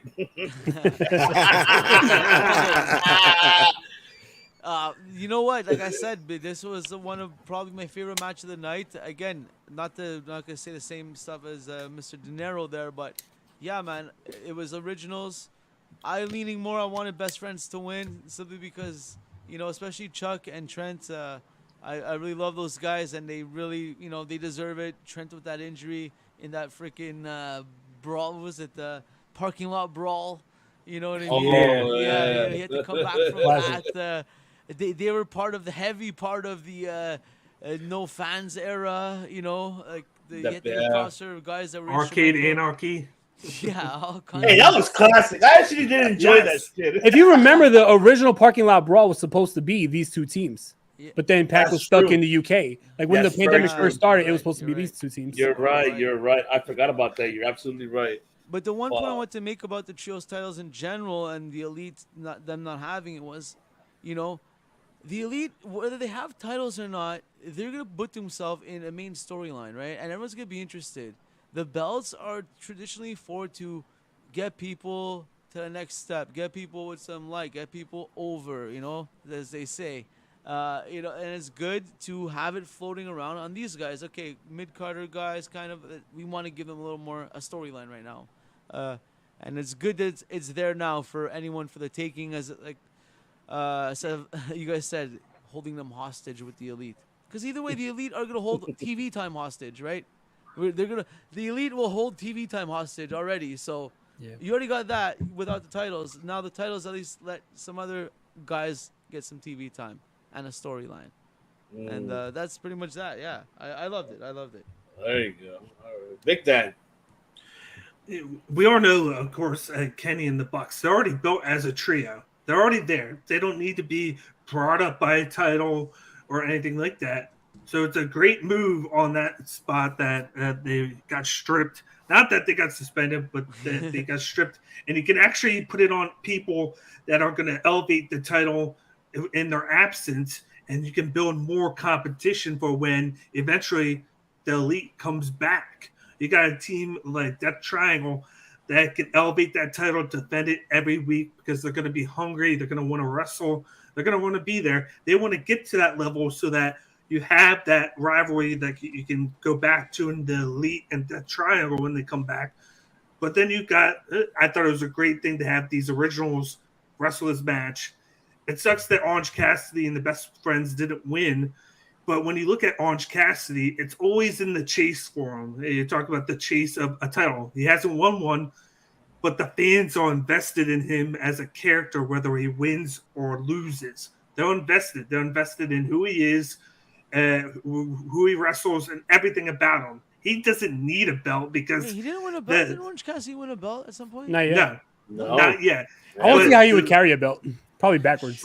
But the gimmick is the belt for him. But the gimmick is the belt for him because it creates the aura around him because everybody loves him. Just like everybody loves the Acclaimed, everybody loves Orange Cassidy. I think the best when belt. you go. How great would it be if Orange Cassidy's first belt is the FTW? How pissed would that make Taz? Oh my God, Taz would be fucking pissed. That's a storyline right there. Taz just cutting promos really pissed, and Darby, not Darby, Orange Cassidy just, okay, whatever. I mean, it would make sense. that could be a fun storyline. Taz's favorite color is orange. Yeah. His face turns orange. Yes. But you want to build talent in the trios division. One way to do that is to have people not look over and be like, okay, Kenny and the Bucks are champions. It's going to be on them for a while. No, with this, anything is possible. Anything's possible. You have that Triangle start out. You can put them in feuds with people, create trios, and create excitement, and use them in the future to go with. You got. It sucks that the House of Black is not a trio anymore, of course. But at least you created a tag team out of it to use in the tag team division with Brody and with Buddy. They could go do that. That adds a tag team to that list where you can help with that. But you can have like a tag team within a trio and then use them both ways as well. Like there's a lot of options there for them. It helps create especially stories. especially with Dark and Dark Elevation. And one thing I was thinking of right now is we've talked about how bad Brooklyn Rampage has been. What a better way to use the trios titles than every now and then put it in the main event of Rampage to get people to want to watch with a team like Death Triangle, who is very exciting. Use that trios titles to your advantage with a team like that and book. And instead of heavy loading Dynamite, spread the love out to both shows. Spread it out. Like from what I've seen from how they booked this show and then how they announced Rampage for Friday and for tomorrow, they were spreading the wealth. You had a couple of title matches here.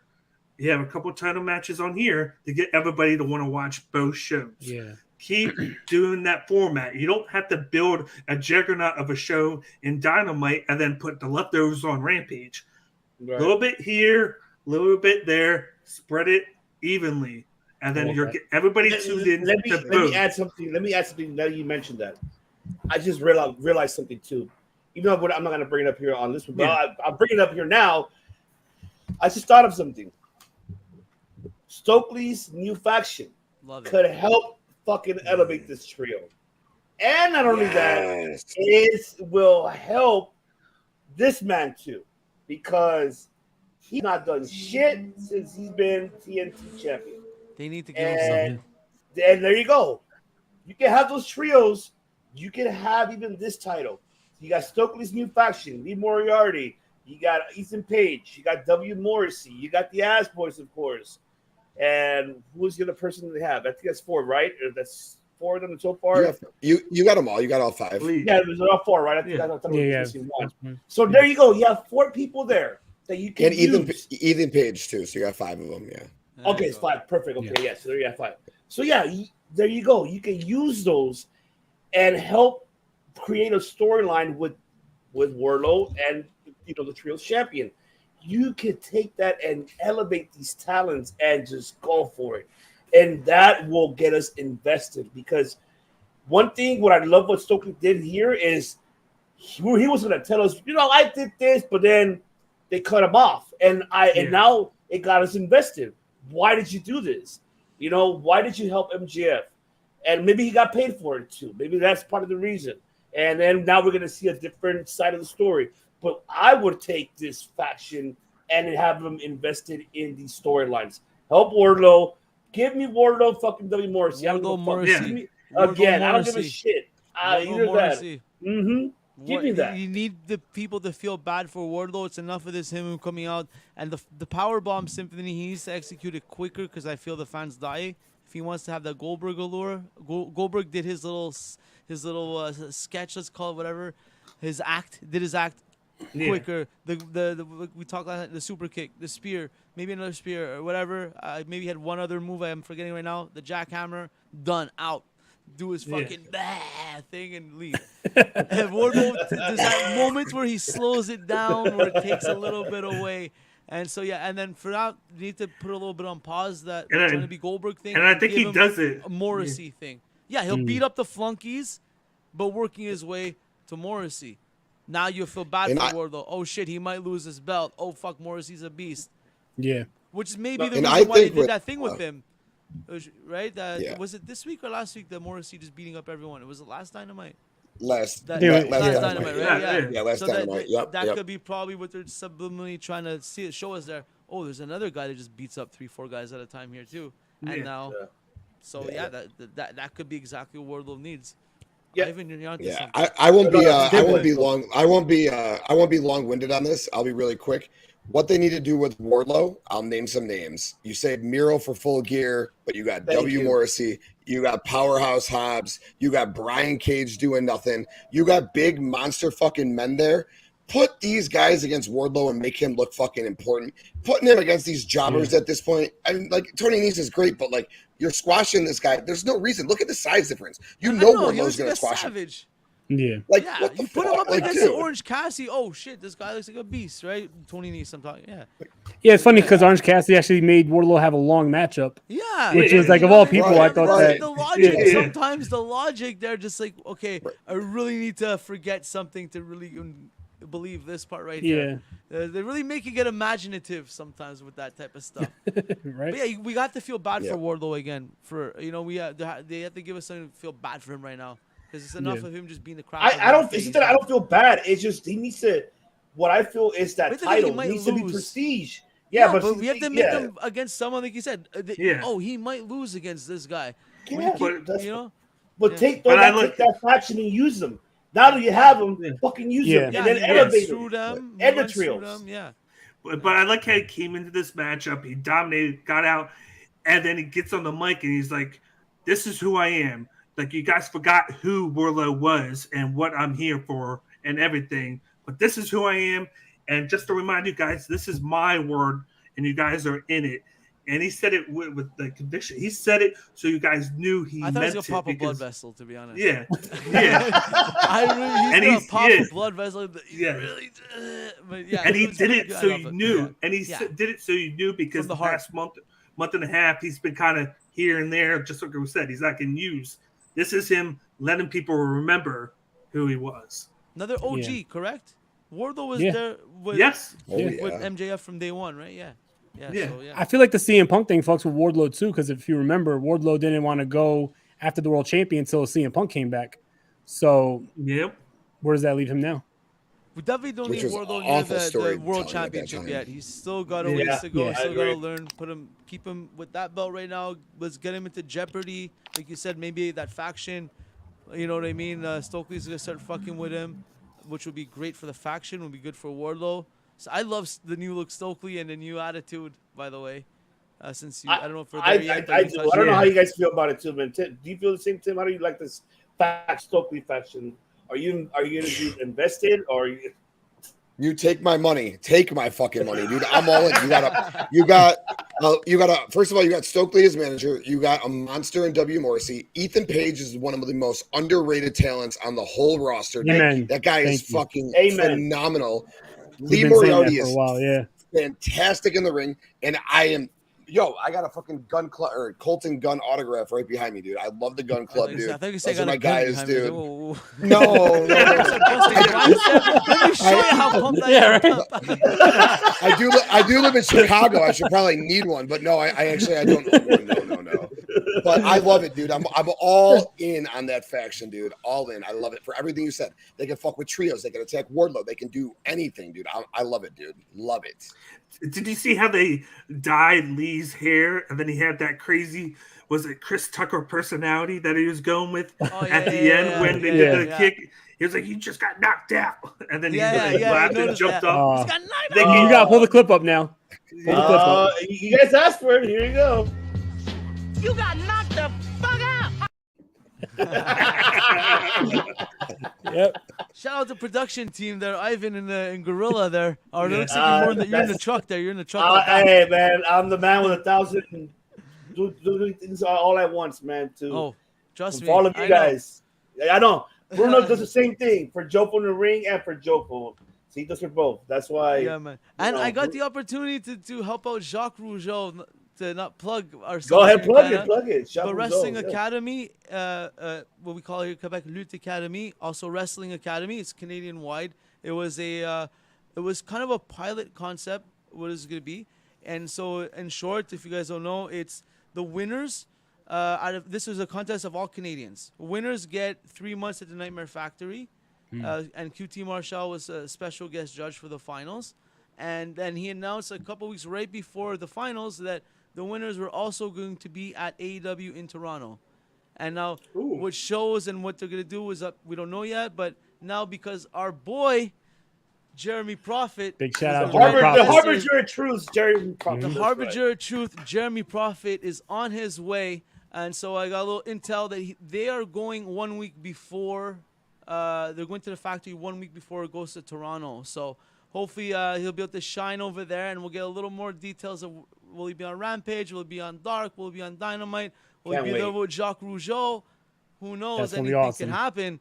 But yeah, awesome, just to say, so the winners, there was 4 winners, and it was also announced that it will happen again next year. And so it was a show where they had matches, and they were not carrying over in traditional storyline. It was more of like an American Idol type of thing. So you guys had matches, and going in, there was a heel announcer, a face announcer. It really made you know who's the heel and who's the face going into the matches, right? So if you come for the first time to the show, you're invested in the match. You don't have to, who the hell is this guy? Why do they hate each other? It's like, so the heel announcer, and here's my guy. He's the best. Screw your guy. So you get in. So Jeremy was obviously a good heel every time. And so they did like that, and it didn't matter who won or lost the actual match. The judges got the judge who advances to the next round. And that's how it went. It was a 4-show arc. There's 3 up already on Jacques' YouTube channel. If you guys want to check out Jeremy Prophet and Jessica Black, his confidant, his partner in crime and in life. So that's a power couple right there. Watch out, Seth. Watch out, Becky. We got Jessica Black and Jeremy Prophet representing Canada and Quebec, our hometown over here. That's right. That's thank awesome. you guys for giving me the floor to plug our friends here. And if you guys haven't already, the real Jeremy Prophet on Instagram, Jeremy Prophet on Twitter, straight up. Follow him, follow the journey, and we have a lot of cool content coming up. He has a lot of great matches that no one's ever seen before against a lot of people you know. So Just follow the journey, man. I It's a did great love the time. match between him and Holden Albright. I'll tell you that right now. I enjoyed that fucking match. There's that a was lot, good. and a lot of people that uploaded his stuff throughout the years use so many different names or different spellings of his name to really find his shit. Is sometimes you find some goodies. We have a whole collection on our channel. We kind of compiled as we found them. Jeremy Prophet collection. That's awesome. So yeah, guys, just follow along, man. I can't wait to the day that I could just see guys like you and us and other friends like. And so next segment we have Jeremy Prophet came out to talk to Ricky Starks and Fire Pro. You know what I mean? I cannot wait for that. I know it's gonna happen. Jeremy Prophet. If you guys do not know, check him out. That's all I gotta say about that. I don't have to put him over. He'll be put himself over. Oh That's man, he's a great talker. He was ready yesterday. Talker. Oh man, Shirts will be available soon on Pro Wrestling Tees, by the way. Support Jeremy Prophet. Hey man, you gotta love Jeremy Prophet, man. Yo, watch out, Elite. There's a different clique coming to town over here. We already got 2 people coming. We got some other friends here in the Joe Fulver set. We'll get out there. Don't be kicking down no locker room doors though. I hope not. But Ivan, thank you for the floor. It's your show, my man. Sorry to I'm excited, right, man. Hell no, I'm excited too. I mean, I had Harbored the Truth, of course, on the show.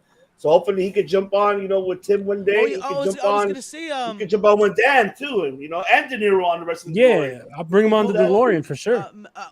Message, let me know some dates because I'm helping him sort some stuff out with that. He's got a lot going on, but he wants to get on as many of everyone's podcasts before he goes to the factory. So if anyone wants to have him on, hit him up on The Real Jeremy Prophet. If he doesn't answer quick enough, and you hit me up because I'll relay the message quicker because he's training, man. He you know what I mean? He checks, but he checks and he really wants to get on with everyone. And so guys, by all means, hit us up. I would love to have him on the DeLorean for sure. Hit us up. He's leaving October 2nd, I believe. October 1st. I'm just joking. At the airport. Let's do it. Hey, if I could get Jeremy to come to California, yes, I'll be happy. Oh, hell yeah. Well, that's I didn't say it in the thing, but that was the big thing about Jacques Rougeau's Academy. What was a lot of our indie guys here in Canada do not have the chance to just be out there working the indies, building their name in different markets and different territories. And then, let's bring this guy into NXT. Let's bring this guy into, Dark, whatever. They don't have that luxury. They get stopped at the border. That's what happened to Mike Bailey. I don't know if that's public knowledge or not. And so, you know what I mean? A lot of people have like a lot on the line. They want to risk it, especially a guy like Jeremy. You see him going through. You know what I mean? You're checking his shit. You know what I mean? He's like, going through. You're doing something over here. So this is a legal way for these guys to have 3 months at the factory. So at least they're there. And how far is Georgia from where you guys are? California. Because I know Jeremy's definitely going to be really far from me. Really far from me. Yeah. I don't know. Yeah, it's all the way down there. Was that where the factory is, right? Atlanta, Georgia. Yeah. But just piggyback off that. Just think about that. They're doing a show in Jacksonville 2 weeks later after they go. I think 2 weeks after they're doing the Toronto one. So if they're working there, that's a chance for them to work as like an extra on like Elevation or something. Well, that's what I'm saying because they're at the factory for sure for 3 months. Yeah, they're gonna have a shot. But the fact that there's that week before gives me more hope that we could see something with Jeremy a little more like if they give him 45 seconds on the mic, guys. 45 seconds on the mic, he's winning over the crowd, or he could turn them like this.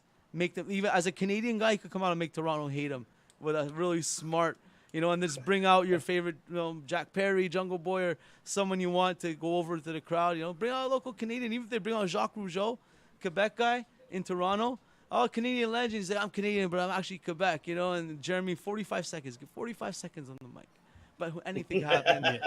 And that's just the mic. His ring skills are just another thing that I can't even speak to that. You guys will see it. But that week before is something that'll give us hope that we'll get something cool, man. We need to have you make a Devil Advocate shirt because you need to have that. Yeah, word. Yes.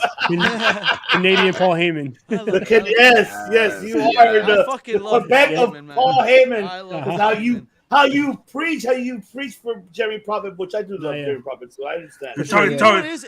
I literally, I grew up with him since 9 years old playing hockey, same hockey teams with the school together. We were on the bench on the between shifts he used to cut promos of the guys on the other team while between line changes. That fucking guy with the red helmet, 36. Watch him when I did his stupid fat out of shape. He used to cut promos.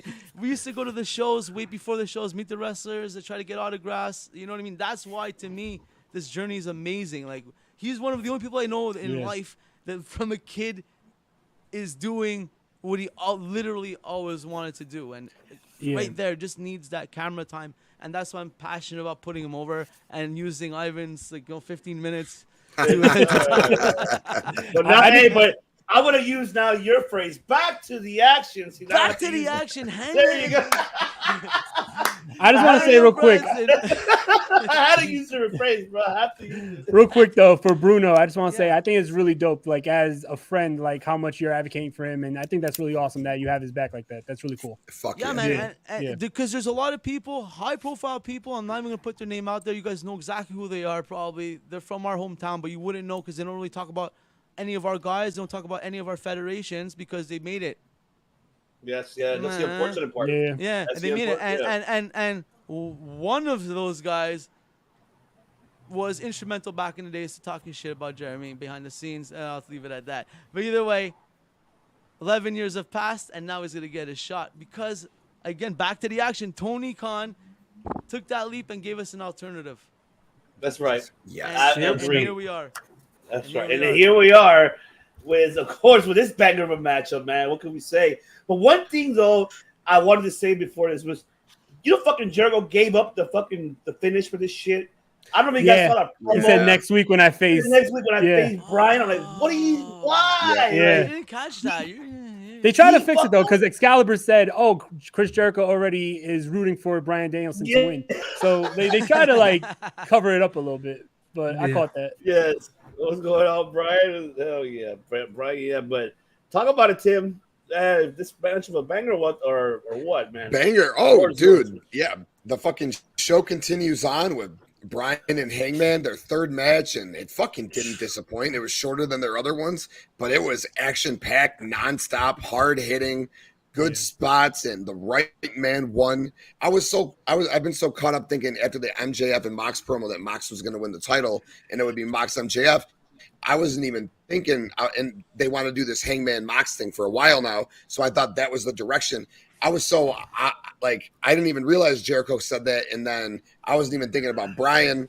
You said the chat room, everyone's like, Brian's gonna win, and then I was like, oh yeah, that makes a lot of fucking sense. Brian and Mox match didn't disappoint. Brian won. Brian's gonna beat Jericho. Brian's gonna beat Mox. Brian's gonna be the world champion. Brian's gonna feud with MJF, and I can't fucking wait for all of it. Great style match. Yeah.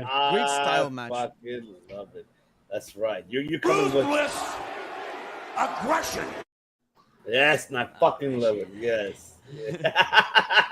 Of course, you gotta. Let's fucking go. At least like that, De Niro, talk to me, baby. What you got for me? This match was awesome. We seen them go an hour draw, and I feel like they took a lot of that matchup and put some of just the best moments of that matchup into this matchup, and it was great. This was awesome, and I'm glad that Bryan Danielson won because when I saw his name on the bracket, I was like, instantly. I was like, you got to give the title to Bryan Danielson. What better way to make up from taking the title away from one of your top draws than putting it on another top draw? In my opinion, and I've been saying this for years, it's not just because of the situation. And I was a CM Punk fan too, but I think Bryan Danielson was a much bigger star than CM Punk was in the last decade. So he's definitely a huge draw that people sometimes forget is even on this roster because he's been in and out with injuries and sometimes he's just not showcased enough. So I think that it's going to be awesome. He's been putting on bangers. His matchup with Daniel Garcia was phenomenal. The matchup at the pay-per-view with Jericho was amazing. This matchup was great. So I think he's due a world title and he's going to carry that title with pride. He's going to carry that title with respect and he will be a great role model for AEW right now. Oh man, I fucking agree. Selecta, bro. The Devil's Advocate. Take it away. Devil's Advocate. I will say, big Hangman Adam Page fan from the beginning. However, Devil's Advocate. I just may add that at this point, we're 3 years in. he's got to add a couple more moves to his set, or I would really love for him to adopt a little more of a JBL style and a little less flying.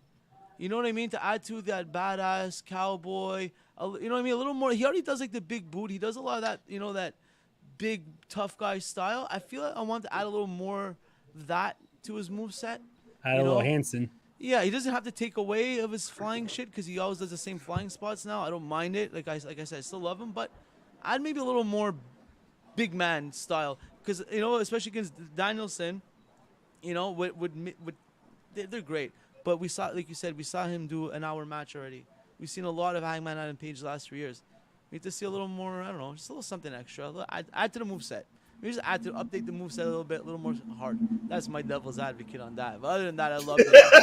I loved it. Oh, devil's advocate second, just on Danielson's side, but more on the you put up the Moxley MJF thing. I'm really happy that hopefully it's MJF Danielson. Because I don't think MJF Moxley is a good style matchup right now, if anything, especially for MJF. I don't know. If any of you guys have thoughts on that? I don't want to take up the segment. But go ahead and take it away. I'm just saying. I feel like Danielson MJF really good. Mox MJF might be a little. I still feel like they have to run back their world title match because Mox wasn't allowed to use the paradigm shift and he used it, so he never had a rematch from there. I think that Mox could have a good match with anybody, and same thing with MJF. So I wouldn't mind either one, but for the fresh matchup, I think definitely him and Danielson would be a lot better. You know what? I completely forgot that MJF had that match with Moxley. That's why I said his one and only world title match. Double or nothing. I forgot about that already. Yeah, you're right. They did have a match. Was it good? I don't remember. Was I watched every go. I follow. You know what I mean? I love that. Was it good? Not in a hating way, but was it memorable? What happened? You know what I mean? Just give me the inside source. I guess that's it, right? That's it. I thought it was all right. I mean, like I said, I gotta watch it. I gotta refresh. I gotta refresh. I'm definitely more interested. Just to say, I'm really more pumped to see Danielson MJF. I think that'll be a way better feud. Way better, like a awesome match. A classic wrestling match, you know. And it's good for Brian to get the belt, like you guys all just said. Put the belt on that man. Yeah. He's a superstar. And MJF needs to win it off a superstar. MJF can't be winning that belt off of like a guy they're testing out. You know what I mean? Like he's got to win it off a big guy. Yeah. And that's a great guy for him to win it off of. People will be so pissed. You know what I mean? Seeing all the yeses go up and just seeing Danielson get that 1, 2, 3. And MJF just pissing them all off, you know. And when you think about it, if you run Moxley and Danielson in the finals, it's Blackpool Combat Club. So either way, the belt is coming home to the stable. No matter what, the belt's going there. You would think that Moxley would put him over, take his vacation like he's going to because he deserves every bit of time off of what he's doing, and then you get Danielson. Get the ball rolling with him. You get him hot. He's one of the best wrestlers in the world, like you said. He worked with Garcia.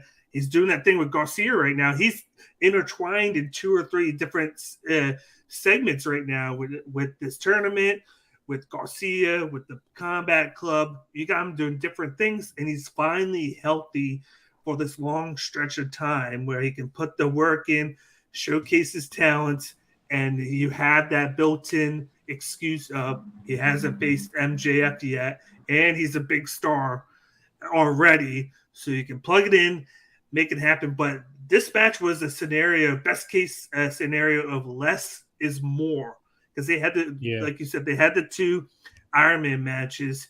They just went less, but they put so much work into this lesson match that it made it worth it. They utilized everything in the ring. Outside of the ring, they didn't use any finishers up until the end. Like I know he used the labella lock once or twice, but that's a submission. That's a different story with that. But you had Adam Page try the buckshot lariat once. He didn't hit it. Whereas in the past, he probably would have used it 2 or 3 times and landed it and got a close pin. No, they used everything in the arsenal. Everything came out slowly and methodically, and they still were able to go crazy and they got the crowd into it. The crowd bought into the match, and they placed this match at the perfect spot because you made them erupt, got them into the show even more. There was like boom, banger, boom, banger, boom, banger, just like Tim would say with the matchup placements, and the crowd was sold from the beginning of the show, and then this was a good part of keeping them in it, keeping them into the whole show until you got to the end of it, and they did it. Like I said before, I thought this was Hangman Page, one of his best matches on AEW since the company started, because of how he worked in this match and the guy that he worked with. Because Bryan Danielson can work with anybody. For sure, I agree. It's just that for me, is honestly, I kind of questioned in the beginning. I was like, why did he add a Hangman to this? I mean, I'm not disrespecting Hangman because he's a former world champion, but with the whole debacle when his name was mentioned, like, why should you bring him involved? Who I really would have wanted this tournament, honestly, Miro, man. Yes. I think Miro needs his time. We need to see Miro at least win that world title. If Miro was in this tournament, Miro would have to win, though. Yeah. He couldn't lose. Yeah. And I kind of thought it was kind of great and kind of funny that you included Adam Hangman Page, and because of all that, and he's a former champion, so everybody that was in this was champions. So it kind of made which makes sense, you know. But, made sense of it. Yeah, it just is like I'm just like, why did you add this guy? And seeing the crowd was kind of like when he came out, I didn't hear much. They I don't know if you guys did. They booed. Yeah. If you guys noticed, it wasn't much. That was the first time they booed him. Yeah, it's not his fault, man. I will say they weren't booing when he left the ring. No, for sure. Like he brought them back on their side for sure. So maybe that's why. Maybe they wanted him to. They were hoping he would have a great match to get the fans back sold into him after this whole thing. It was to get them to forget about that. Yeah, or at least show that he's not an empty-headed fuck. Exactly. Yeah. And of course, the main event of this one, another instant classic. And I know the fans, AEW fans, are not used to the Ring of Honor Pure Rules, but man, for me, I love this Pure Rules. I like it because it makes sense, but not every match. Obviously, this is cool to do it here and there, but these two really remind me. What could they? They're like these are the future of AEW and Ring of Honor. You hate to say it, but it's like a young Eddie and Benoit dude. Thank you. Yes. That's you hate to say it, but that's exactly who they are, man. This reminded me of Eddie Guerrero, Di Malenko from ECW. Like there you go. Classics that they have. That's perfect too. Yeah. But no, Tim hit it right on too, and you two did it. That's what it reminds me of. That those ECW moment days of Benoit, Malenko. Man, I can even add Jerry Lynn to this too as well. Like they remind me of that. They mesh so well together. Yeah. And this is like a Kurt Angle and Chris Benoit bringing WWE, their feud. Oh man, they are the future for sure of this sport of professional wrestling for either product of AEW or Ring of Honor. And I'm happy that Daniel got his moment because he deserves it. Hometown, West, Gunstunner. He messed up. He fucked up on the lyrics. Yes, he did. I just want to say, shout out to my boy, Westside Guns. That's my homie. I fuck with. He messed up with the lyrics because that song is nothing but curses, and he had to block it all out. Like, shit, I just fucked up. No, like, go check out the song, Dr. Bird. Nothing but curses. Was that ever heard by anybody? Probably in my life on national TV. That was terrible. Does anyone? Oh man, don't hate on my boy like that. Song good? The real song is fucking phenomenal. Okay, shout out to Griselda. Shout out to real hip hop heads. Let's go. Okay. Maybe produced in a studio. This is a good song. No chance as good as Action Bronson. That's why Hook real recognized real. But we'll talk. That's a story. Man, this guy will rap. I was gonna say, this song was so like fucking, as we say here, moosh. Like, it wasn't the right song for TV because, like I said, it's filled with curses. This guy's at home. The fans want to pop. He's the hometown hero. They put this slow, like you just need to take 4 cups of lean and fucking. Oh man! You notice how it was like dead silent as soon as Garcia showed up? Huge pop. You know what I mean? He was actually at the House of Glory show last week. Like I said, that's my boy. I ain't Was going to that hate on his him. real entrance song? Oh no. That was just No, for it's just Buffalo. a guy performing a song that he can't even really perform because Just a guy. He signed to Eminem's record label. He ain't no just a guy. God damn. Ruda, you bugging. Okay, so learn how to bend your lyrics and Ludacris, a legend.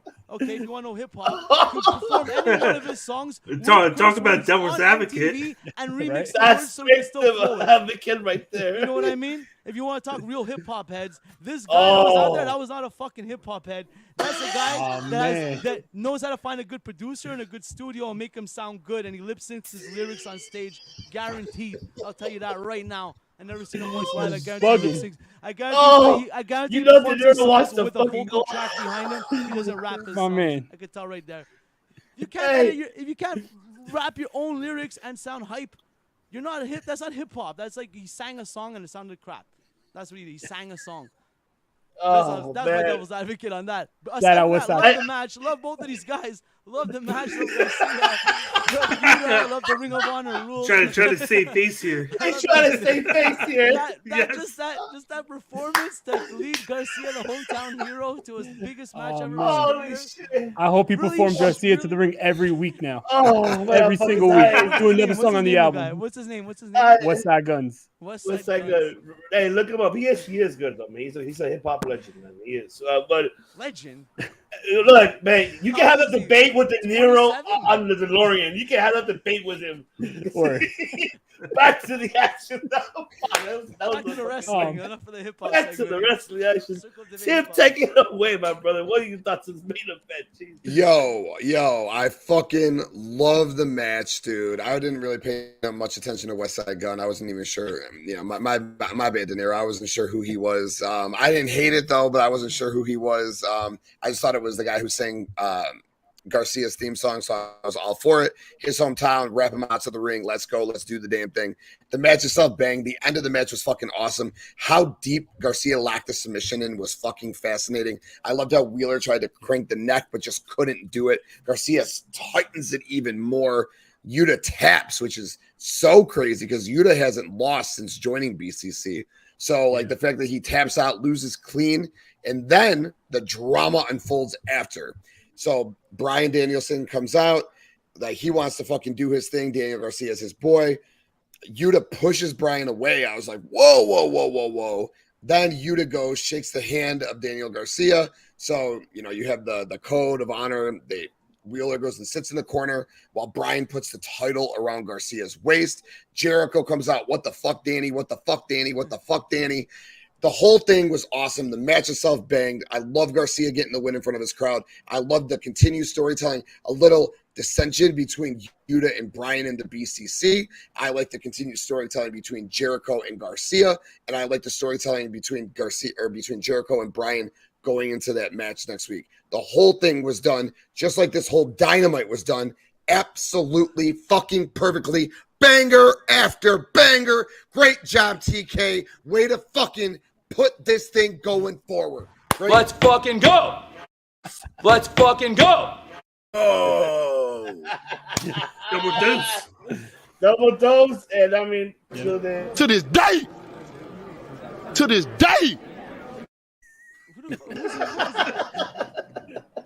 I'm not familiar with that one. It's Dante Wilder.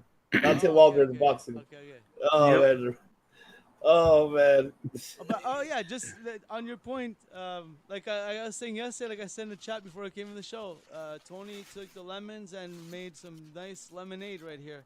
Because like yes, you said, he did. everyone was all eyes were on it to see what type of train wreck it could be after all that backstage shit.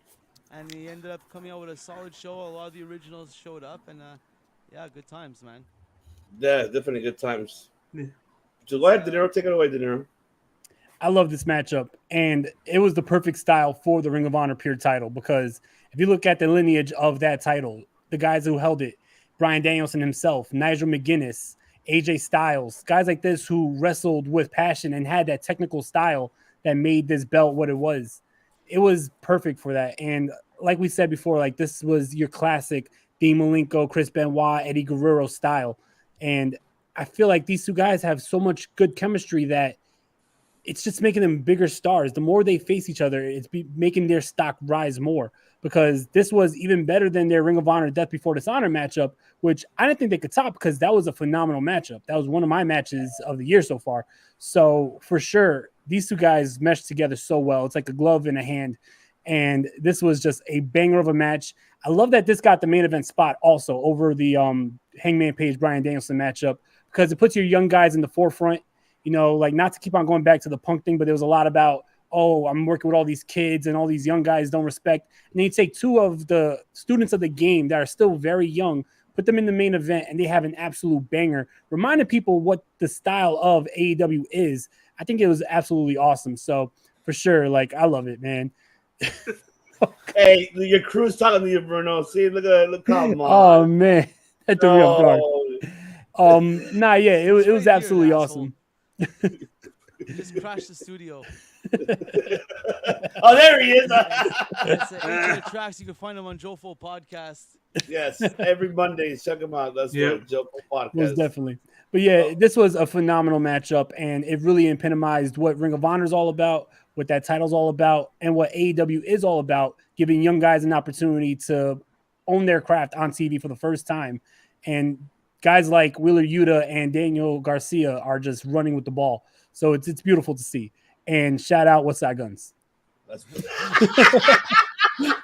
oh my God, you just wanted to do right? Okay, I'm gonna fucking at some point, I'm gonna Spotify this guy and I'm gonna listen to his top 5 popular tracks. I'll send you the track from last night and tell me what you think. Send me the track from last night. I got you. It definitely sucked live. I got you. You bugging. But what do you mean? What do you mean? Come on, you mean to tell me that was a sick performance? This guy, if you notice, he's been a hip hop performance. Let me tell you something. This guy is such a wrestling head too. Like, he's been in the front row of a lot of Monday Night Raws, AEWs for like the last 2 years.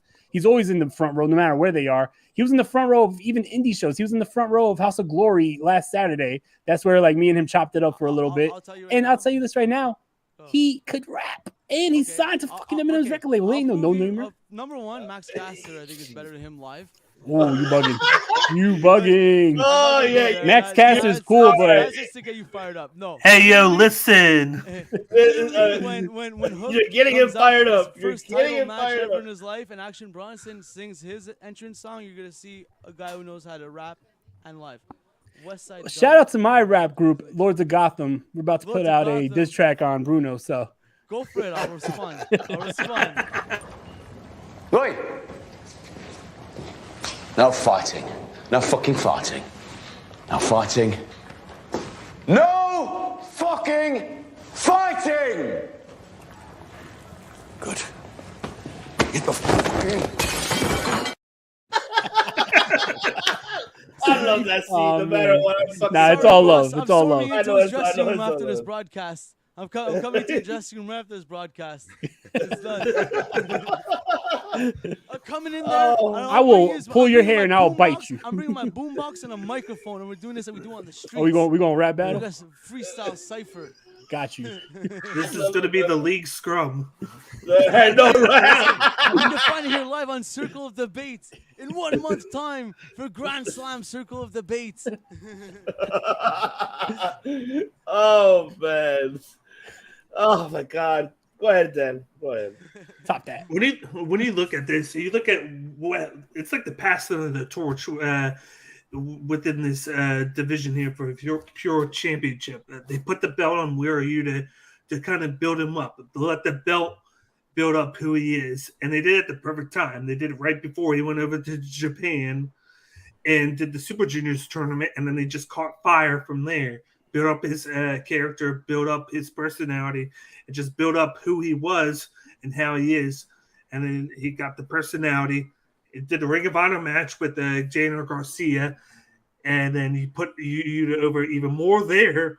Now you're in a situation where you wanted to put Garcia over. He's not playing the heel right now. He's kind of like the in between where he is with the heel group, but now it looks like he's transitioning either to the Combat Club or on his own. We don't know yet. I'm hoping on his own, but he could be with the Combat Club. And then you had that situation where he's with Bryan Danielson, sort of. And then you have Wheeler Yuta, who's with John Moxley. John Moxley is the guy that's been with Yuta, tag team with him in a couple matches, kind of been the go-to guy for Yuta. So now you have his go-to guy and Danielson's kind of go-to guy. And then it's kind of funny, they just had this match, and then we're creating the prospect of Danielson wrestling Moxley in the finals of the tournament. So it's kind of like it creates this this picture of, damn, these are the future of Blackpool Combat Club if they wanted to do that, if they wanted to execute that. But these guys had a great match. The right guy went over because you needed to do something with him. You needed to put a belt on him because you start this Dragon Tamer character that's just killing it. The number 2 shirt right now on AEW shop. And you must know that everybody's getting into him. Everybody's getting into the fact that he's becoming his own guy. He's getting a little bit of time on the mic. You're seeing a little bit of personality out of him. That's what you wanted out of him. You've seen that edge to him a little bit more. And he's putting on banger matches. Banger, banger, banger, just like everybody's saying. Yeah, that's what you want to see. That's what you want to see out of him. And the place went nuts when he won the match. You know, I actually saw a little bit of cockiness in Yuta in the match, which I loved because he was a little bit cocky. He was like, I beat this guy already. I'm going to do it again. He made one small mistake with the roll-up pin that he always wins with, and it cost him the match. And I loved the placement of it because he thought he was going to get it. It got reversed into the submission, and he tapped. Just like Tim said, he tried to grab up to create pressure, and it wasn't enough. Then he just had Garcia just crank, and then he just tapped. Then you go into afterwards. You go into the small segment there. Danielson comes out, pulls the belt away. You're like, holy shit, he pulled the belt away. What's going to happen? But then he goes, and then right before he can do something with it, Yuta pushes him, creates a little bit of tension between the two. But then he, of course, code of honor. You want to shake him, congratulate him, boom, went in the corner. And I did notice what Danielson did was turn around. He said, turn around. And then he put the belt on him. Show sign of respect. All in that one moment, you created 3 different scenarios that you can go with everything going on in the ring. Once Jericho came out, you have the thing with Jericho and Danielson. They're wrestling next week. You have the thing with Jericho and Garcia. Tension in the JAS. Is he leaving? Is he done now with them? And then you got a little bit of tension between Bryan Danielson and Yuta because of the push, because of him taking the moment. He felt like he was taking the moment away of him doing the code of honor. You've created several different things that you can just stretch from just having Garcia win the match the way he did. And once again, banger. Banger. This episode that needs to be named Banger. I want to put that. But I can tell you, I like what Brian said, though. Think about this. I do like this. This is like your Kurt Angle fucking Chris Benoit. Have that Garcia join, BCC. They don't get along, of course, Wheeler and of course, Garcia. But then they start getting along, creating a tag team between both of them. Have them run over the Ring of Honor tag team division, or, the AEW one. Start a challenge. And I think Brian even mentioned he wanted to see him and hit them 2 versus FTR. And, I will book it. Hell yeah. That'd be very reminiscent of the storyline in ECW where Chris Candido and Lance Storm hated each other and then ended up being tag team champions out of despite of each other. Yeah. And it was a perfect storyline. Then this will work here. History repeats itself. Oh man. Oh, fucking definitely. Hell yeah. Well, I mean, now we got towards the end, but now what I wanted to know, what can we expect now with the future of AEW? I know we mentioned it kind of earlier, but now that we're seeing how you mentioned De Niro's, that this is like almost like a refresher. Everybody mentioned it's like it's turning it around, and like how Bruno said too, it's like took some limes, making it to lemonade. Does this really feel like a 2019 new version of AEW within the next 6 months? Right now that these guys are gone, and are you guys expecting more of this? And are you hoping that we get more of this type of AEW moving forward? So I'll take it to you, Tim. You tell me, would you want You want this type of Dynamite. What happened yesterday? Could we get it again every Wednesday? Banger after banger after banger. Talk to me, brother. Is that what you see? Is that what you expect? Yeah, I think it could be sustainable. I think it was De Niro who made a good point earlier. The show didn't feel as smushed together. Dynamite always feels rushed. They're always trying to pack 6-7 matches in a 2-hour show, and it just doesn't make any sense why they try to do it. So I really liked how they cut a lot of passionate promos and had cut just a couple of really good matches on the show. I think they have great perspective for the future. Everything that they did this past episode was awesome. Toni Storm has shown a lot of emotions. You know, it's only been 1 week, but she's shown emotion since winning the title. I think Thunder Rosa is going to come back as a badass heel character. You can let Tony go over her, but Thunder is going to have a fresh character. You know, maybe she can go after Jade one day and put some like relevance back into that women's division. I'm very excited to see where Jamie Hayter and Britt Baker go. So that'll be fucking dope. Everything we talked about, the world title is going to be awesome. I'd like some big guys to go after fucking Wardlow. I'd like the Acclaim to be Swerve in Our Glory at Arthur Ashe. And then I'd like Buddy Matthews and Brody King to feud with them down the road. I think that would be fucking awesome. They have the talent there. I need to see Miro on my screen, and I need to see more of LFI. They got the talent. Keep doing what you did this past week. Rampage looks awesome this week. Continue to do this, and let's go, baby. It was fucking a great Dynamite, and I'm really, really excited for where we're going in the future. I'm happy. Yeah, I'm with you, man. I am with you. De Niro, talk to me, baby. I couldn't say it better myself. Amen to everything you just said, because yeah, I feel like if they keep this up, AEW would be in a really good place. You know, this is the third week in a row that they were over 1 million views. So that was a big accomplishment. That was the first time that it's 3 weeks in a row since last year. So they're on a good stretch right now. And I know a lot of people tuned in with the intrigue of seeing a train wreck because of everything that happened, but they were treated to an amazing wrestling show.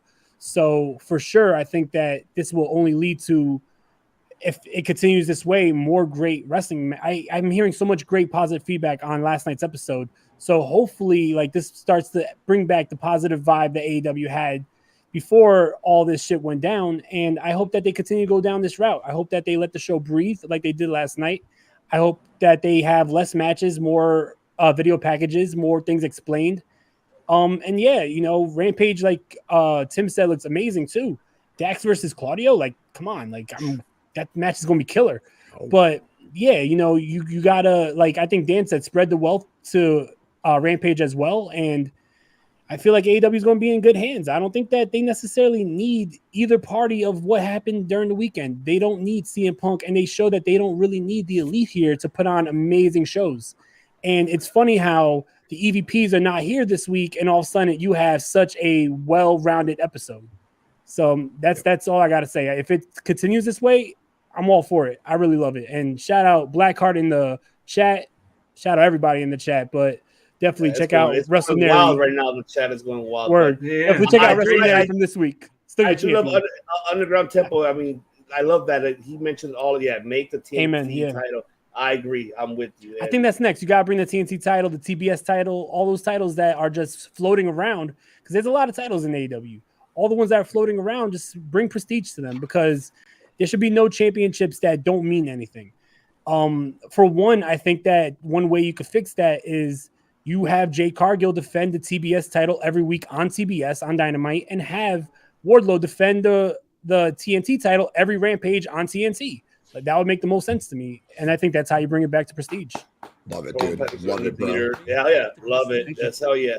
Dustin Rhodes, that could be more too. What do you think, Rhodes, Bruno? Please, I love. There you go, Dustin Rhodes. And I'm sure he's doing something back there, but he has his own school too, right? So who knows what his contract entails. But every time he's for sure doing something there. He's a great leader. But I like to see him more on TV. But I'm sure before he officially retires, he's gonna have one last big run. Yeah. You know? Because he does that. He's a coach in the back for like the women, and then with talent, he's one of those buffers, you would say, between them and I guess the producers. Now he works a lot with people backstage. Yeah. So I know definitely he never really got his respect in WWE. He's been there forever. And like going back, I always say, even with the 8 tracks over here, we always say, like, older looking back, every Goldust match, even his stupid character that he was, he was fucking great. You know, and then especially the network, you can watch that old WCW before he went to WWE. He was always a great freaking, Goldust.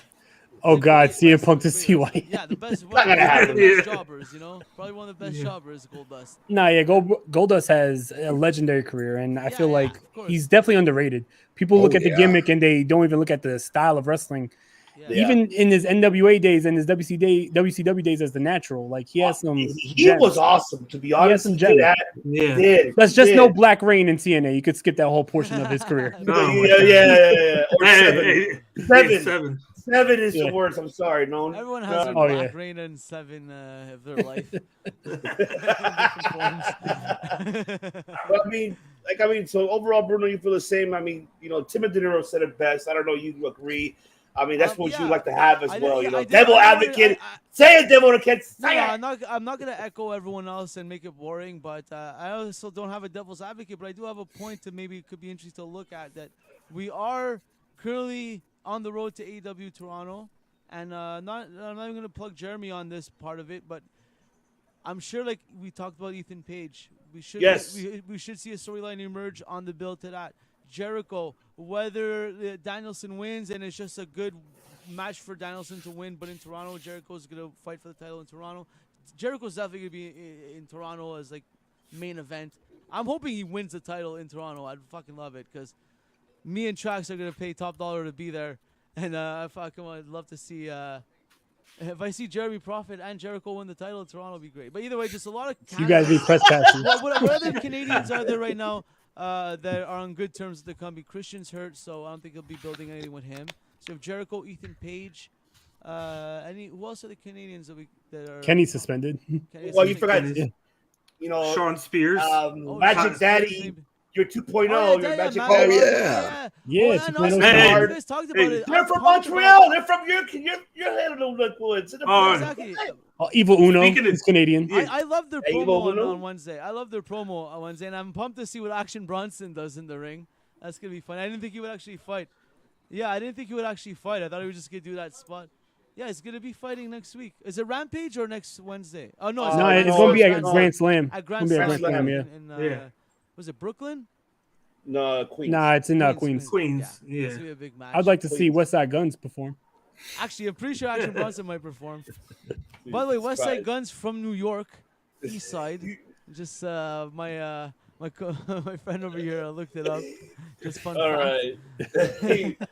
Let's not get into that now. We're almost at the end of the year. We're almost at the end of the year. I said fun facts. I don't want another 15 minutes of to bring some knowledge. Hip hop debate right now. We're almost there to. Speaking of debate, you guys can debate that at the Wrestling Delorean Podcast, I'm sure. You're welcome whenever, Bruno. But Jeremy will probably do his interview from the studio, so he'll bring up hip hop. He loves to bring up hip hop and realism in his the way he looks at wrestling promos. Great. So it's be a fun thing for sure. Oh man, I'm with you with Ethan Page. He should win a belt. Yeah, I wouldn't mind having him win a TNT in Toronto, in his hometown. Yeah, that's what I would not mind that. Some Canada guy that's gonna get some big moments, and there Why should the be hell some not? storylines that start building now, especially after the hard reset here. And I'm with you 100% of that. I'll just say my last words. I guess we all enjoyed that tall glass of lemonade. Yes, Yes, we did. We certainly did. With a little bit of alcohol in there with tequila or with Mike's Hard. Yeah, not Mike's Hard. Oh my God, relax. Big Dad, take it away and close it out here. Go ahead. Yeah, I'm not going to say too much, but the one thing I like is the fact that you don't have to go and sign people. You don't have to sign people to add to the roster. The one plus of having so many talent on the roster is you don't have to bring any more people in. People get hurt or people get suspended. Just pull from within. Use what you have from within to create storylines and to build a show, and that's what they did. They didn't panic. They weren't like, oh, I need to go sign somebody. I need to get a big name. They were like, we have the big names already on the roster. We're going to use them. We're going to plug them in there, create new storylines, hit the reset button, and see what we can do. Create magic with who is already here and already been helping this the product from the beginning, and that's what they did, and that's why they had a banger of a show, because people there that are going with the flow, they trusted the process, and then Tony Khan is trusting who they already had instead of getting outside to help him out. That's one of the biggest moves he made. This is one plus of having all those guys already employed with you, is you can use them all. You can use them all. You can fill in. Guy gets hurt. Guy gets suspended. Boom. Plug it somebody else in. And I'm excited to see it moving forward now. I could care less if the Young Bucks. I love Kenny Omega and the Young Bucks as wrestlers in the AEW, but I could care less if they come back now, because at least I know that they could book a show and create magic without them. And I'd rather have them out for a while and you do this and then bring it back slowly and not be like, oh, the Young Bucks are here. Things are changing now. Now you can bring them back and seamlessly put them back and bring them back into the mix and then just create magic just like that, instead of having to make a big old thing about them coming back. You got all these people there. I honestly and will book them to be the bottom. I will book this guy's being the bottom like Punk. Start from the bottom again, bitches. Now get your ass on top where your talent's at. Yep. Yeah, you guys want to go on dark. Yeah. Go to dark. Go to dark or elevation. Start from there and then work your way to the top, pal. I mean, it's you're not on TV for a year, but you have to actually just be vice president. Could you handle that? well, I much rather them as wrestlers than vice president. Me too. I'd rather have because those guys challenge the guy to a fight. So learn how to do that job. You know how to wrestle. That's a unanimous decision. Okay, you know how to wrestle, but you don't know how to do the other part of your job. You forgot that. So we're gonna focus on that for a year or half a year or something. Well, that's because the Young Bucks aren't even qualified to run a Target. Just remember that. Oh yeah. You can maybe run a T-shirt store like on near like Jersey Shore. Make your T-shirts there. Press them with the thing. Type of job. Oh, you can manage that maybe.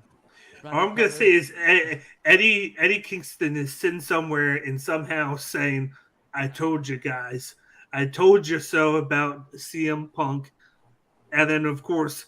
You had the whole thing where he got suspended for the thing with Sammy, but whatever everybody doesn't know is during that 3-week suspension, he did he booked himself for a couple of indie events. He was on hospital, yeah. Donated it all to charity, and then put out an apology to the company for how he acted, and said that he was going to be better, and then he was going to treat. People better than what he did there, and they expected better from a guy like that who is a locker room leader there, apparently. But that's something you need to get from them. You need to get from all of them exactly what he did, and he didn't even do anything as bad as them. He just hit Sammy, and then he got 3 weeks. So if he hits them and gets 3 weeks, I could see them out for 2+ months. I could see them out until after 4 gear.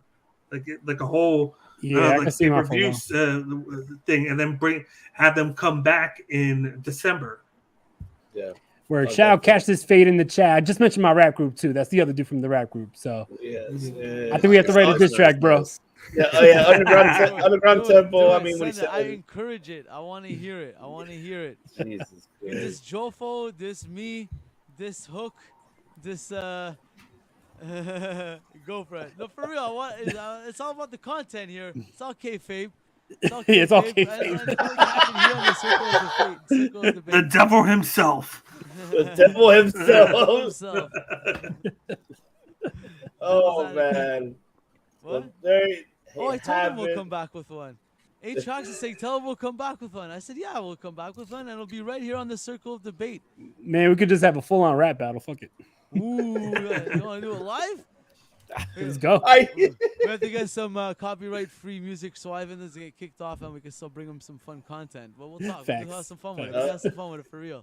It's about that time. Wrestling references. How many could you throw into the diss track is the rule. Cool. Oh man, it's about Ivan, that time. Thank you, Ivan. Carry us home. Thank you for having me on the show again. Oh no, Love all of you guys. I'm almost here to that exit. Let me get to that exit right quick because I have to do it. Right. Autobots, transform and roll out. And that's right. That's the exit there. But don't forget, everybody, thank you so much. I want to thank everybody in the chat that tuned in today. We appreciate you. We love you guys. And I love my family here as well. You know, before I let obviously everybody go here, mi familia, of course, I want to thank, of course, Bruno. I want to thank you, Tim. And I want to thank, of course, Dan. Thank you guys for taking the opportunity and time to come join us in this fantastic debate, I guess, that we had. And finally, we were able to digress and finally let it go. That it's now I want to therapy. Therapy session about AEW. Now we got a new era of AEW. Let's move forward, and I'm looking forward for more great banger of dynamites like this one. And I'm banger after banger after banger. Oh yeah. Was this frozen? Was this frozen? Just let it go. Let it go. Let it go. Don't forget, you guys already know, everyone in the chat, Jeremy Prophet is on his way. And if you don't know, follow Jeremy Prophet at the real Jeremy Prophet on Instagram. Follow his journey because he's making his way and he's your new favorite wrestler. Guarantee that. Mark my words. Well, Bruno, plug it in. Where can they find Jofo and Jofo in the Ring? You have at Jofo in the Ring on everything, at Jofo Podcast on everything. Jofo Podcast is our Anything Goes podcast and YouTube channel. And then Jofo in the Ring is our wrestling channel. We have podcasts. We do the Wednesday night review every Wednesday live right after Dynamite. You can catch Ivan either with us or in the chat regularly, instigating, getting Frank riled up to scream at me. There was a lot of that last night. You guys are all invited any Wednesday night. After Dynamite, you guys want to come talk shit. We're always there. We do it on Discord if you guys use that, but that's behind the scenes stuff. I don't want to bore the viewers with that. So at Jofo Podcast, at Jofo in the Ring, on everything, but especially on YouTube. You guys will love it. And again, thank you. Thank you, Bruno. We finally get to select a brew because for almost 3 years that we've known each other, you'd never be on camera. And now you are. I was learning how to do all that shit and set all this shit up. And now that we're like three configurations of the studio in, I finally have it in a way that I could quickly set shit up. I could set up like where I could be here. I could set up where the guys could be here, just and shit like that. So it's a lot more easy, and I can have a lot more fun with it now that I learned a lot more. It's a lot more automatic. And yeah, that's pretty much awesome. So, yeah. I'm happy. Hopefully see you come back here again, Devil Advocate, because we want to 100%. have you here more often. Because this is awesome. I gotta come. Like, I heard you guys all dumping on Punk. I'm like, okay, I gotta, you know what I mean? Let me get in with poor guy. I know he's not the best, but man, Frank is a legend. I love to be the Devil's Advocate. And you thought I was going to be Don Callis, and then this guy comes in here. Oh, he was a Don just Callis. Takes it. He just takes it. So we do us Canadians, man. Us Canadians is what we do. Oh, that's true. Yeah. That's true. Is Don Callis gone with All This Elite? Is that end of Don Callis? No, he's not suspended, no. But this is your song. That's you, Bruno. You're fucking Devil Advocate. Oh, man. My brother Tim, let the people know where can they catch you. Yep, absolutely. First and foremost, Bruno, it was a pleasure meeting you. De Niro, it was fucking awesome finally talking to you. Likewise. Bakley, I love you, Bakley. and Ivan, thank you so much for having me on, dude. It's been far too long, and I hope it's a quicker turnaround, and I'm back here sooner than later. I had a fucking blast talking with you boys. You can find the Wrestling Index podcast on all major audio platforms. You can find it on Floor Slapper Sports YouTube. Check it out. All sports content plus my wrestling channel. I'm doing podcasts pretty much every damn day now. So get on there, check it out, like, subscribe, do the damn thing. Also, floorslappersports.com. Check out the website. You can find me on Twitter, The Wrestling Index. That's it. Again, boys, it was a fucking pleasure. Ivan, thank you so much, bro. Oh, no, thank you. And the description is right below where you can find Tim on the FloridaSports.com and the YouTube channel for sure. Big Dan, the man with the IQ that Dana White and Tony Khan needs. Let them know where can they find this genius man right here on your social media platforms and YouTube channel. The non-Devil's Advocate, just letting you guys know. But you can find me on all platforms, Cage by IQ. You can find me on Twitter at Cage IQ. You can find me on YouTube at Cage My IQ.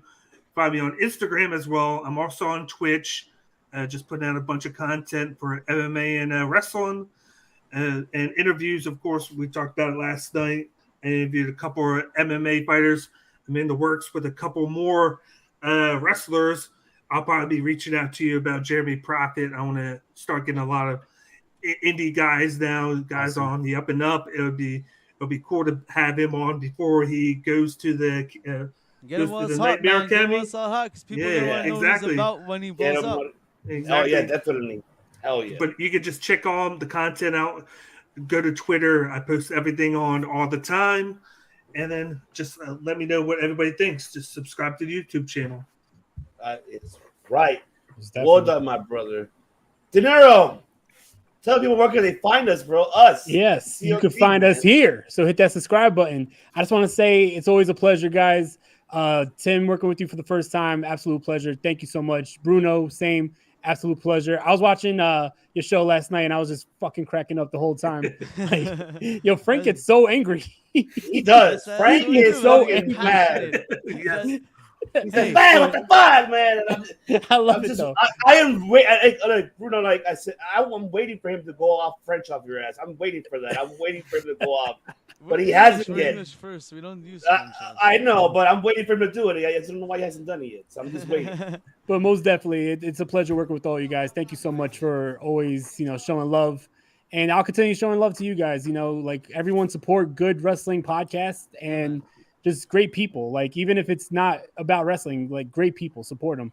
But definitely follow on Instagram, Twitter, Facebook at Circle of Debate and at the Wrestling Delorean. Every Monday, Wednesday, and Friday, Wrestling Delorean Podcast here on the Circle of Debate YouTube channel, and every Tuesday with the New Japan show featuring the homie Dan right here. We got that Tuesdays. Wednesday is the MMA show, which I'm never on because I don't really watch MMA like that. But Thursday, I'm here every episode. And then Fridays, we have top 5. So a lot of content coming out of this channel. So make sure you hit that subscribe button. We love you guys. Thank you for riding with the Wrestling DeLorean. And thank you for riding with Circle Debate always. And shout out to the whole League of Extraordinary Podcasts. That's right. That's right. And shout out, of course, to the League of Extraordinary Idiots. Much love to everybody. And I mean that. It's love, all right? That's love right there for everybody because I appreciate you guys too as well. And much love. And like I said, we're all family here. We're all we're all fucking pro wrestling fans. Period. There's no about who's not. Here, and I'm saying it live, we're all pro wrestling fans. And it's all love. Yeah. It's all love. Sir. Nothing Yes, but sir. love. That is all love right here. So, once again, ladies and gentlemen, I thank you guys for tuning in. And we will be definitely seeing Bruno here more often and Tim more often as well because we're going to be doing a lot of banger shows here for sure. And also on their platform, we'll jump on their platforms as well. And on DeLorean, send me up. You guys are always welcome. Exactly. Hell yeah. That is right. So remember, ladies and gentlemen, that here in the Circle Debate, not only just Wrestling DeLorean, not only just Cage My IQ, not only the Wrestling Index, not only Joe Full and Joe Full in the Ring podcast, we don't all just do podcast. We make fucking history. Over and over. Make over and over. History! Over and over and over and over.